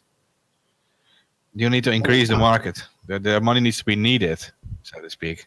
Okay, Yeah. how phony a market do we need? I mean, because for what, 10 years now we've had 0% interest rates, and I mean that comes out of nowhere. I mean, what kind of economy that runs like that? And on top of that, uh, you have a $1 trillion a year deficit that we run in this country. So there's extra money there. So how much extra money do you need? I mean, in this fake economy that can't support itself. Yeah, well, but people don't realize that the derivatives market, I think in the USA already is over 600,000 billion, 600 trillion in value. So you're not going to save this with these few billion injections. You need to you have a collapse of 600 trillion in derivatives values. So that no one can save this. But what you what you can do, you inject money. But if you if you inject 11 apples and you only have 10 buyers, you have an additional apple, and you need this additional apple needs to be sold too, and that is where the spending goes for the green so-called climate thing. Yeah. It's the 11th apple. So this is a very basic economy. You guarantee spending for the coming hundreds of years. Yeah, moving out, yeah. You know when they when they print out money at interest, they create an unequal system. That you've already created. Somebody's going to be left with nothing. Somebody's going to have more debt than everybody else. They've already created an unfair system. If they try to call in all of the debt, there wouldn't be enough money to go around. Well, here's how you deal with these bankers. It's is when the next time they try to come to you with the bill and go, man, we screwed up and we've lost all the money and we need to get bailed out. You just walk away from them. You just let them. You just say, well, it's all yours. We're moving on. You just gangster them up. And because you control the militaries and everything, what are they going to do? Well, plus you throw them in jail at the same time. I once talked to an economist, knew him pretty well, and he knew about all of these money techniques that they do, and he told me that debt and money, it's all he told me it's all an artificial system, and it creates scarcity where it's artificial scarcity when the resources are there. You know what I'm saying? So like when they say that there's not enough money to plant the food, the crops, or to do this and that, that's actually not true. The resources are there. The fact is that people will not produce anything without money. So in essence, it's an artificial scarcity. You catch my drift? There's all kinds of studies that show, like, after the last downturn, that 95% of that money never really went into the system. It went into their banking. Yep. It didn't go to anybody else because then they turned around and they didn't loan it out. Yeah, but it already started. Then you want to do it again? I mean, it just that's see, when you say too big to fail, we've gotten used to all this bailing out. When you say too big to fail, that is not free enterprise or a free market system. That is socialism, fascism, at its best, right there. Yeah, But imagine of having a Federal Reserve that prints money and then loans out this money, meaning that all the money that is like put into the market will always be less than the amount of money that needs to be repaid. Yeah. Because there is interest over this money. It's yeah, that's what I was saying. So it creates an unequal system from the start. And they're well Yeah. aware of this. It's a game of musical chairs where there's not enough chairs to go around. So you're always going to create a divide between the rich and the poor. And there's always going to be somebody who has way more debt than everybody else. Yeah. Well, yeah, the system they seem to love here And is the thing is, once you start creating, go ahead. the privatizing of profits and the socializing of risk.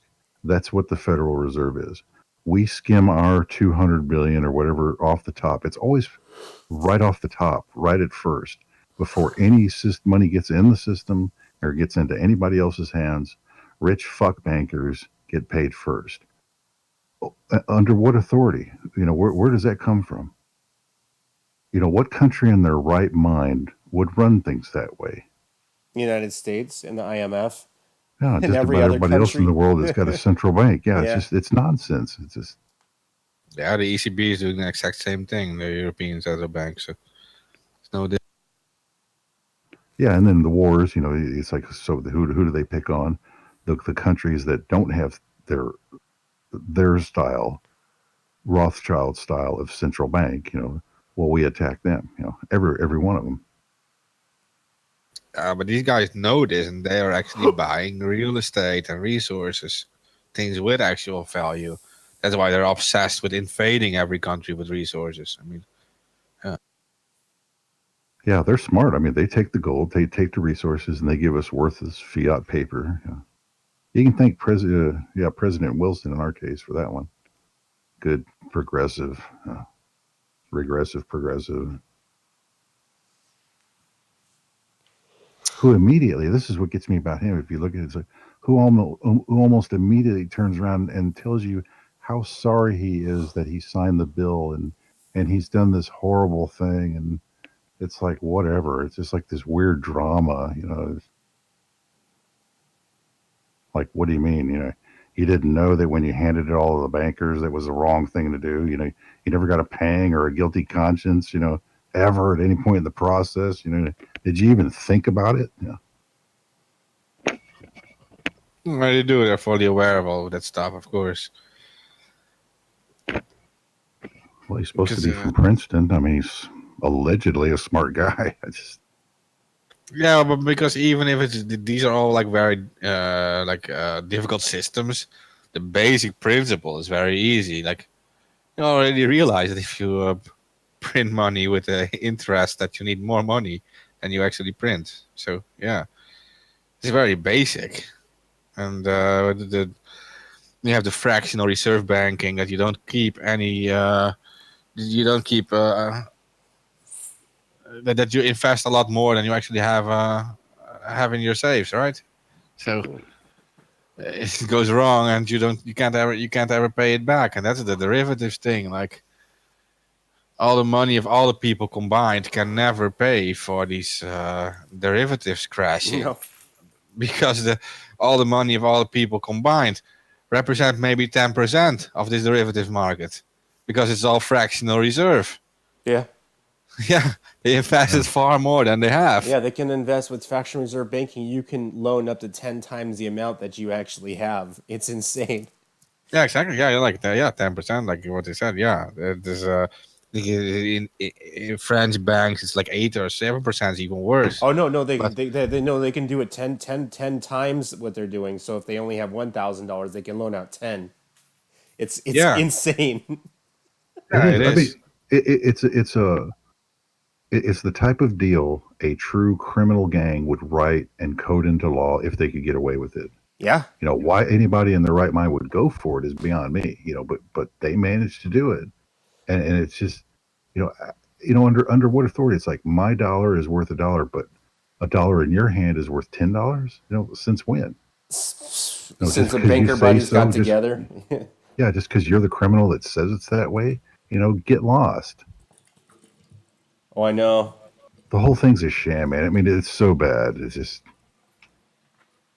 the shit we Yeah, put but up you know with. how it's going to end because it happened before, like in the 1920s. It happened in Europe with this fractional, and it started to crash, and people could no longer get their money from the ATMs of back then manually, but they could no longer get their money. And what happened? A dictator rose up and took control over everything because he said, like, yeah, we're not going to pay it back because the bankers scammed us, right? So Yeah, you just yeah, claim it was all a fraud. You bankers can get lost. We're going to throw you in jail, by the way, on top of it. And all that debt, it's yours. We're walking away. Goodbye. It's really that simple. What are they yeah, going to do? yeah. I mean, like Iceland threw them in jail. You can pretty much do that too. If we don't, then eventually there is going to be a dictator like Hitler in the 1920s, 1930s, who will do it for us, but he will also bring a lot of other stuff with him. Yeah. So, yeah. Because eventually someone is going to rise up who actually will do that. And let's just hope it is that we will be these people before the bad guy does it. Yeah. Yeah, it's kind of rare when you get an instance like Iceland, where they actually do it for the right reasons and get away with it. And usually ends up bad.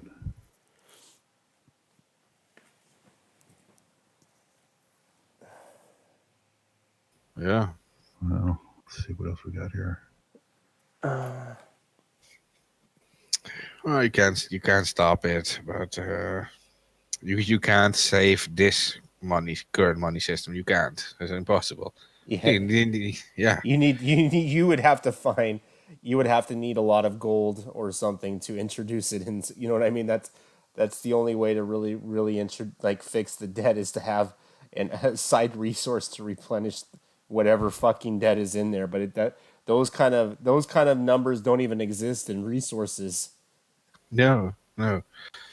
Trillions of dollars, that doesn't exist in resources. Well, I mean, maybe in oil, but there's not enough gold out there to make trillions of dollars. I don't think. Maybe, but Yeah, and even then they abuse it again and again, because this is in 2008. This is what the crash in 2008 when this happened, and there was only like a small thing compared to this derivatives market. Because if this happens, then we're all fucked. But what they did in 2008 was like my own country, the Netherlands, had like a big gold supply, right? It was 1,600 tons of gold.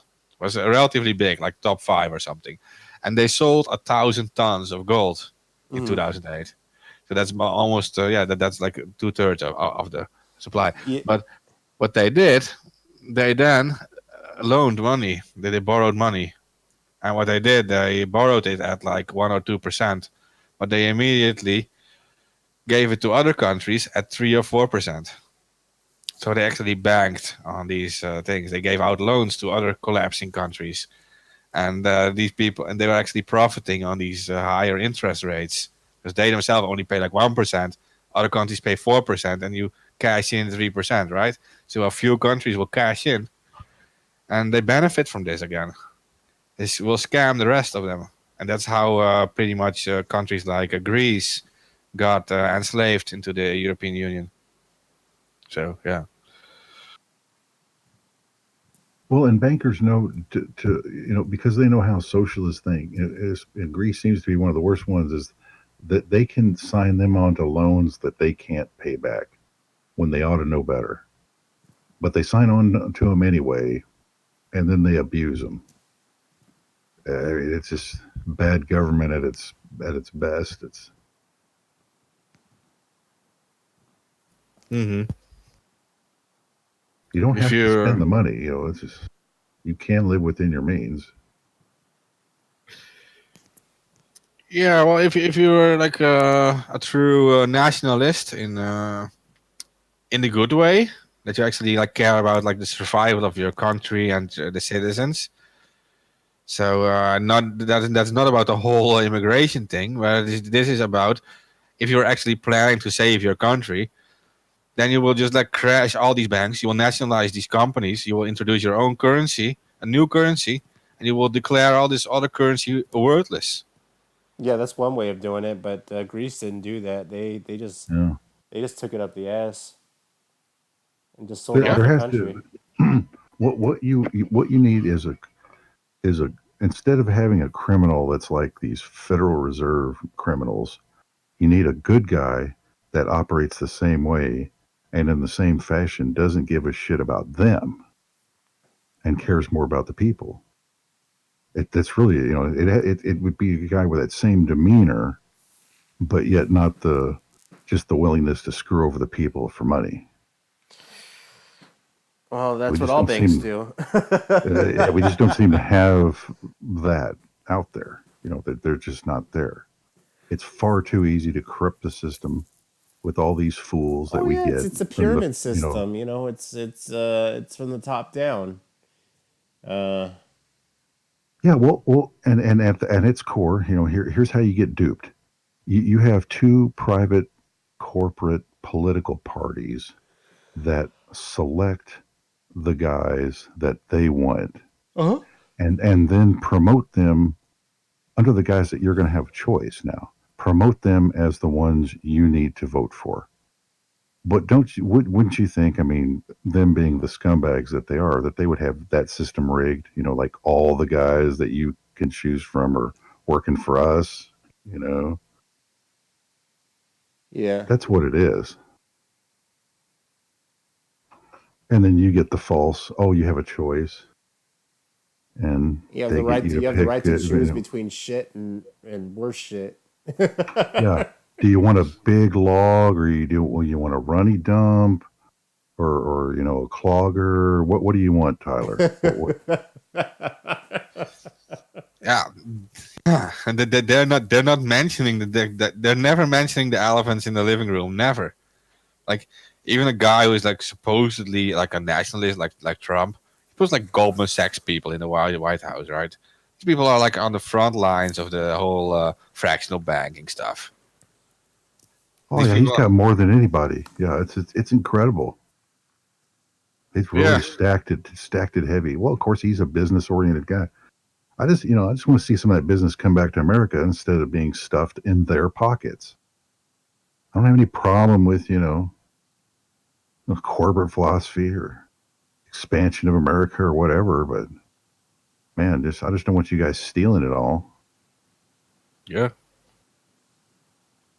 It's the same stuff always. It's always happening again, and yeah, there are small alternatives. Like you can go off grid, and you're gonna have like small communities and trade with each other, and don't use money so much anymore. If you grow your own food and all these things, you don't really need much money. But many people don't have this luxury to do this. Like You can't do that here in the cities. No, you can't do that Even in in the the city. countryside. I mean, they force you out into the desert, to pull something like that off. You got to really be way out there so nobody messes with you. Yeah. And then you can do it. Like you do have the space in the U.S. To be honest, I mean it could happen, but yeah, you need like communities, self-sustainable stuff, and that could actually work. But just there's no need for any money at all anymore. But yeah, it's dealing with the whole luxury problem. You want the luxuries like iPhones and stuff, and it's Well, you end up like the Branch Davidians. You get a little too self-sufficient, and then they're going to just throw the gun charges at you, and it's like you're a cult and you're up to something. We need to go in there and kick your door in, find out what you're doing, and oops, we burned you out. Oh, sorry. Oops. Yeah, there was no crimes committed, but we're the good guys.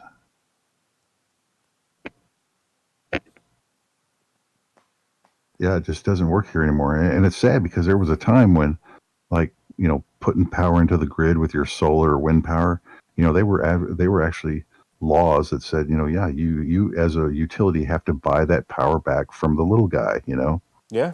And over 30 years or so, they've slowly chewed that down to where, no, we're not going to buy your shit, and you're going to have to stay connected because we're not going to let you get off the grid. So how does that there you go. Yeah, it's Oh, kind of you're weird off grid. too. Yeah, you're just dreaming now, buddy. Yeah, because all the West Coast, all new houses have to have like solar panels too. You're right. If they don't want to buy it, they don't have to buy it. No, and yet they push it to you. It's weird. They just because they're just selling you a product, but they really don't want you to. You're not going to be self-sufficient, but we'll sell you this product. Still got to stay connected. We're still going to get our fees from you and the trash fees and whatever little bit of electricity you burn. But you're not getting away from us ever.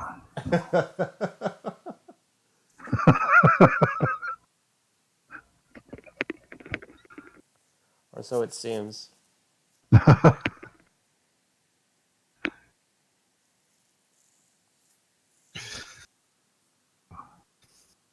Yeah, I'm not even sure what the solution is anymore. I mean, you need like a mass protests, but yeah, like we mentioned the Area 51 thing. People are more interested in that. Like, yeah. Well, yeah, I mean, I thought that was a great one. I mean, what has to happen is like, if it's in a smaller group, it's the guy that gets called out, or you punch him in the face, you do something right. On a mass scale, people are going to have to start punching each other and punching their political officials in the face, apparently, to get a message across, because the message is not being heard yet. So in that not so metaphorical way, they have to be taught a lesson. That's what. Yeah, definitely. They're not learning, and since we can't learn the easy way, we're going to learn the hard way. Did they really delete the event? Oh no, it's still there. Well, several times, yeah. It's back. I think they deleted that event several times. Yeah. I mean, that's not going to stop it. Alien stock. Okay. It's well. Here's what I don't. If this is just such a big joke, this Area 51 thing, then you know what I don't want to hear about a week from now is any stories about what's going on at Area 51 and how bad the government is, blah blah blah, and how we need to find things out. Okay, when you just had a golden opportunity. That's what I don't want to hear. Yeah, if they change the event from Area 51, they can't stop us all to alien stock. That's ridiculous. But there are other events where there are people actually going to Area 51. For real. There's people showing up already, yeah. Let me see. Let me see what's going on here. A lot of people should already be there, I think. Yeah. Yeah, if you're going to be there, you better be there. It'd be a 2-day drive for me, so. Yeah, they're from like all over the country, right? So some must be already on their way. Satan says, "Who's ready to storm Area 51?" That's a pretty big.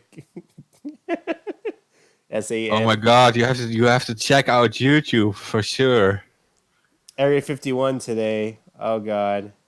If you search for Area 51 live on YouTube, you will find a lot of streams right now. On YouTube. Wow, cool. So there is the one about Area 51 live, storm Area 51. They can't stop all of us. That's one stream. You have the Area 51 raid, live Facebook group participant count and updates. So when the first stream has about 10,000 people watching, the other one has about 2,000 people watching. Because here's the thing, guys. We all knew. I mean, you can't.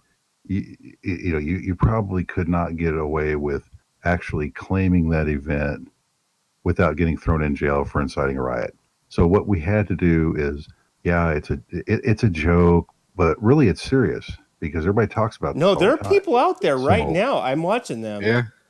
Holy shit! There's a third stream, Area 51 Storm Live. Twitter news and event countdown with Howard the Alien.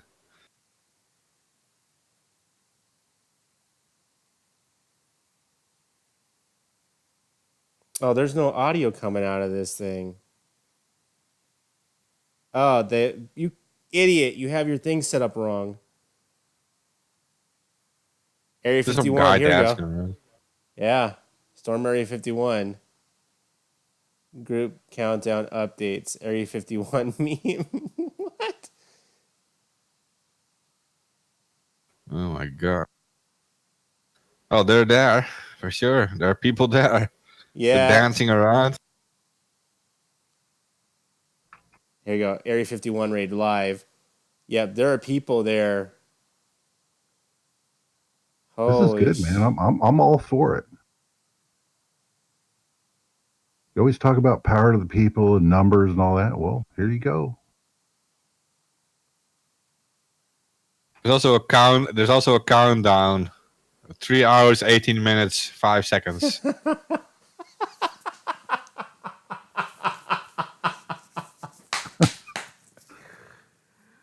Another video. Alien enthusiasts arrive in Nevada despite cancelled Area 51 event from Fox Business. 6 hours ago. On 94,000 views. Yeah, I don't know. People are actually going there. I told you people would go, guys. Nobody believed me. No, I believed it, man. Come on, when you have huge numbers like that, it's like even 1%. It's like, yeah, come on. And it's going to be more than one for this because people are interested in this.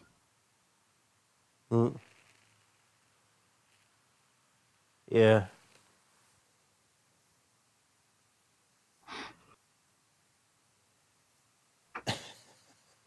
It's exciting. I know, right? It is, man. I would do like a second show and restream all the other shit, but it's like then we might lose. I don't even know. Are we even live on YouTube anymore? Are we still streaming? Oh. Man, when are we going to be unblocked? Hasn't it been more than 3 months from YouTube? You'll never be unblocked on YouTube.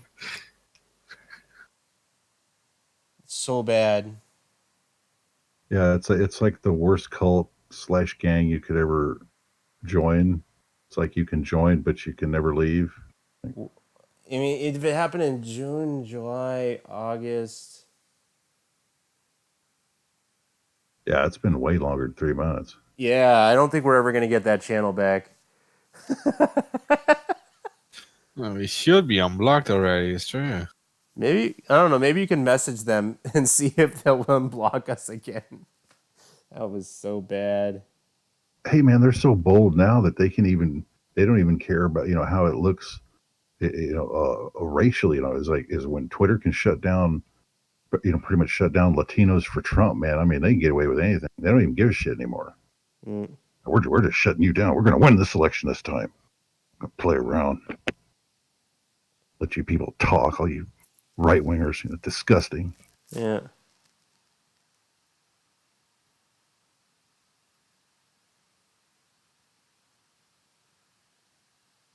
Deplorables. That's what they are.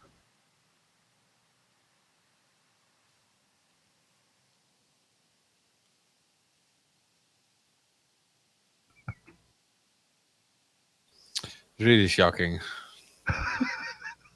Not sure what's even more shocking, the fact that there are people in Area 51 dancing around, that everything is allowed, or the fact that we are still banned on YouTube. It's not fair. People are able to raid military bases legally on YouTube, but ABB is not allowed. Oh, wait, here we go.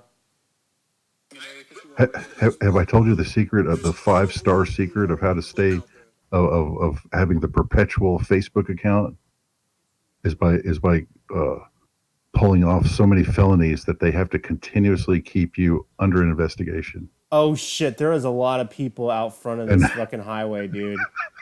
Oh my fuck, bumper to bumper, dude. There are tons of people here out there. Because this is America. And we're just some crazy sumbitches too, man. You know how it is. I mean, think all them people, you're going to get a bunch of rednecks out there. Oh my God, this is going to be crazy, dude.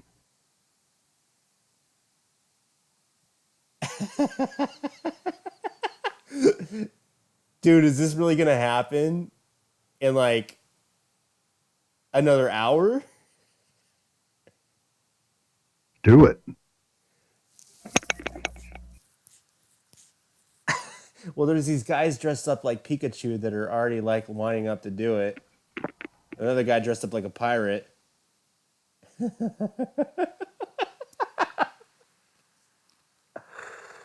Well, you saw the plan, right? It was all the anti-vax kids. We had the Naruto runners. Let me see if I can pick up that picture I had here. It was a pretty good plan, actually. Came straight down from Area 51 HQ.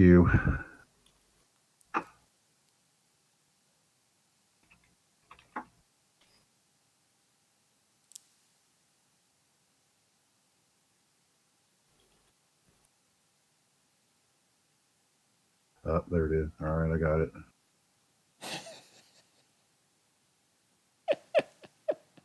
Let me just cut this guy's feed. Pull this off. Whoops. There it is, man. It was the September 20th attack plan. Kyle's anti-vax kids. Well, we do have some people armed to the teeth. Let's not. We'll just not talk about them right now. We got the new Naruto runners, the Karens. I'm not even sure what the hell that is. The crackheads. Okay, I'm familiar with crackheads. Rock throwers, furries. The furries worry me. I'm not sure about that one. And then just regular Joes walking in, man. What the fuck? That ain't hard.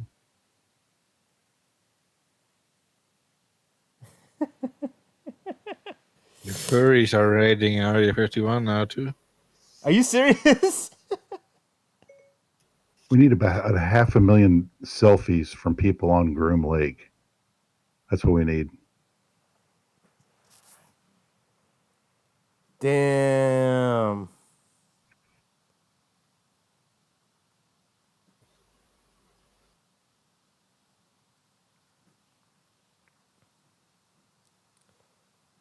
This is crazy. Well, it's going down on YouTube, I guess.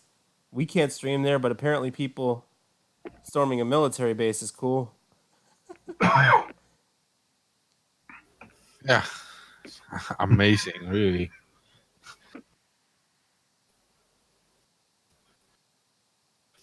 We should just stick to storming military bases then, guys. No more talking about... Yeah, where's your sense of activism, man? What happened? You know, you're telling me all these occupiers are going to save the banks now? I mean, what the hell happened?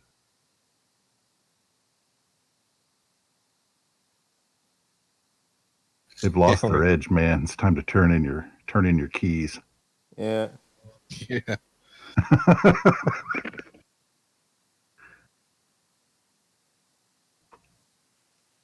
Yeah, no, well, it's true. It's pretty ironic.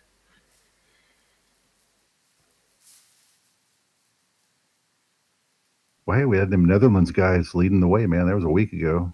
Good job, man. Yeah, they just went in there. Yeah, they didn't care. And they wanted the scoop, right? I mean, they just wanted this video so they could release it on exactly this day to be like famous. These kids are smart. Yeah.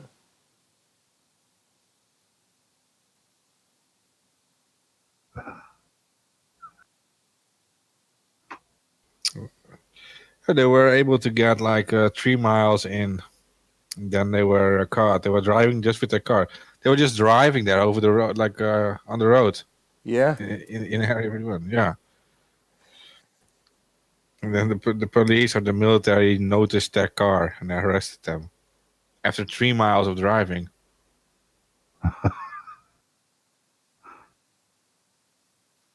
That's kind of slow, man. They're usually, you see all these other people that go filming in there, man. They're meeting them like on the line. You know, they don't even let them get in that far. That was amazing. Yeah. Yeah. Yeah, two Right, that tells me Dutch that friends went we've to got a Area weakness 51. in the perimeter. We can make this happen. You know, it's doable. Dude, these Dutch guys actually got 3 miles in. Yeah. That's an accomplishment, man. I'll give them that. When they get deported back to the Netherlands, be like, "What did you do?" "Oh, we stormed Area 51."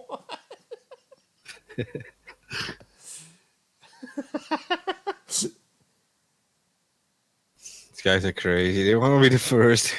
Now let's go to the fucking America. We go to Area 51. It's because we can.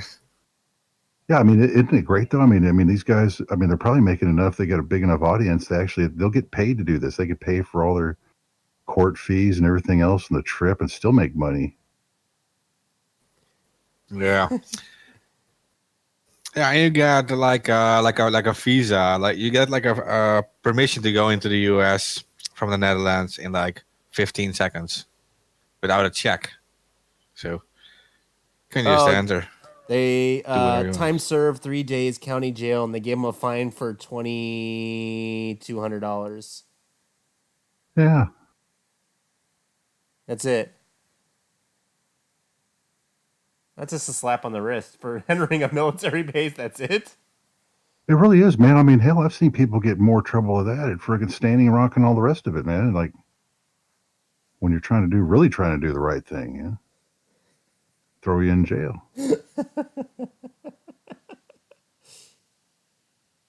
That's nothing. Yeah, they probably had a very good lawyer. One of these kids actually said it. They had a very good local lawyer, and yeah, he will of course reason, and he will of course say like, yeah, the sentences in their own country are not as high. They don't really have military bases. They don't know what it's about, so don't charge them too much. And then, yeah. Well, there's just a whole lot of dry dust out there in Nevada, man. It's no place to stay. You visit for a few days, but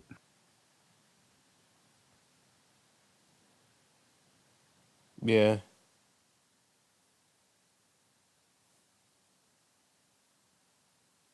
Well, we'll see what happens tonight. We have like what, another hour before the raid's supposed to start. I think it's gonna be great, man. I'm getting a good feeling about this. Yeah. I might stay awake for it just to see what happens. Ever since I don't know what it is. Lifetime. Ever since I heard this was first starting up, I was like, man, there's something to that. That's a good idea. Of course, everybody else laughed at me as usual, but No, it is a good idea. yeah. Yeah, I was going to say we normally have 1 minute left, but we're not on a time frame right now on this platform. No, it's like actually like the Facebook limit. Yeah. We've been sticking to it for a while, but Wow, we're free to do whatever we want. We don't have a limit. Nobody's telling us what to do. Did I hear that right? Yeah. Pretty much. Wow, we can get crazy. You could actually stream the event, dude. Says that's allowed anyway, so yeah. What we're doing now is more illegal, so can't talk about bankers and derivatives, and you can't talk about whistleblowers. No. Yeah, make sure you're not sipping any sodas out of a straw either. We don't want to. Got to get serious about You got to this use the climate metal change ones over here. so that way you get aluminum in your brain, right? Yeah, we're not going to let you vape either, because we're all about letting you do things and then taking it away from you and laughing at you while we do it. Yeah, it's funny. Because we're the government. We love you. Yeah.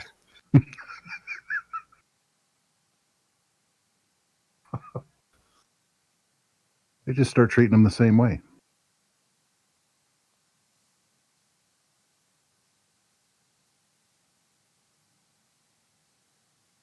It's going to take I don't know, when I get to be president, FEMA camps are going to be different. They're going to be constitutional boot camps. We're not going to be retraining you for any socialism or just on that 1 out of a billion chance that a right winger gets into government anytime soon. Oh, these are crazy. I'm just surprised that it's not being a bigger event than it's supposed to be. Like you'd be like there's quite a few YouTube streams on there.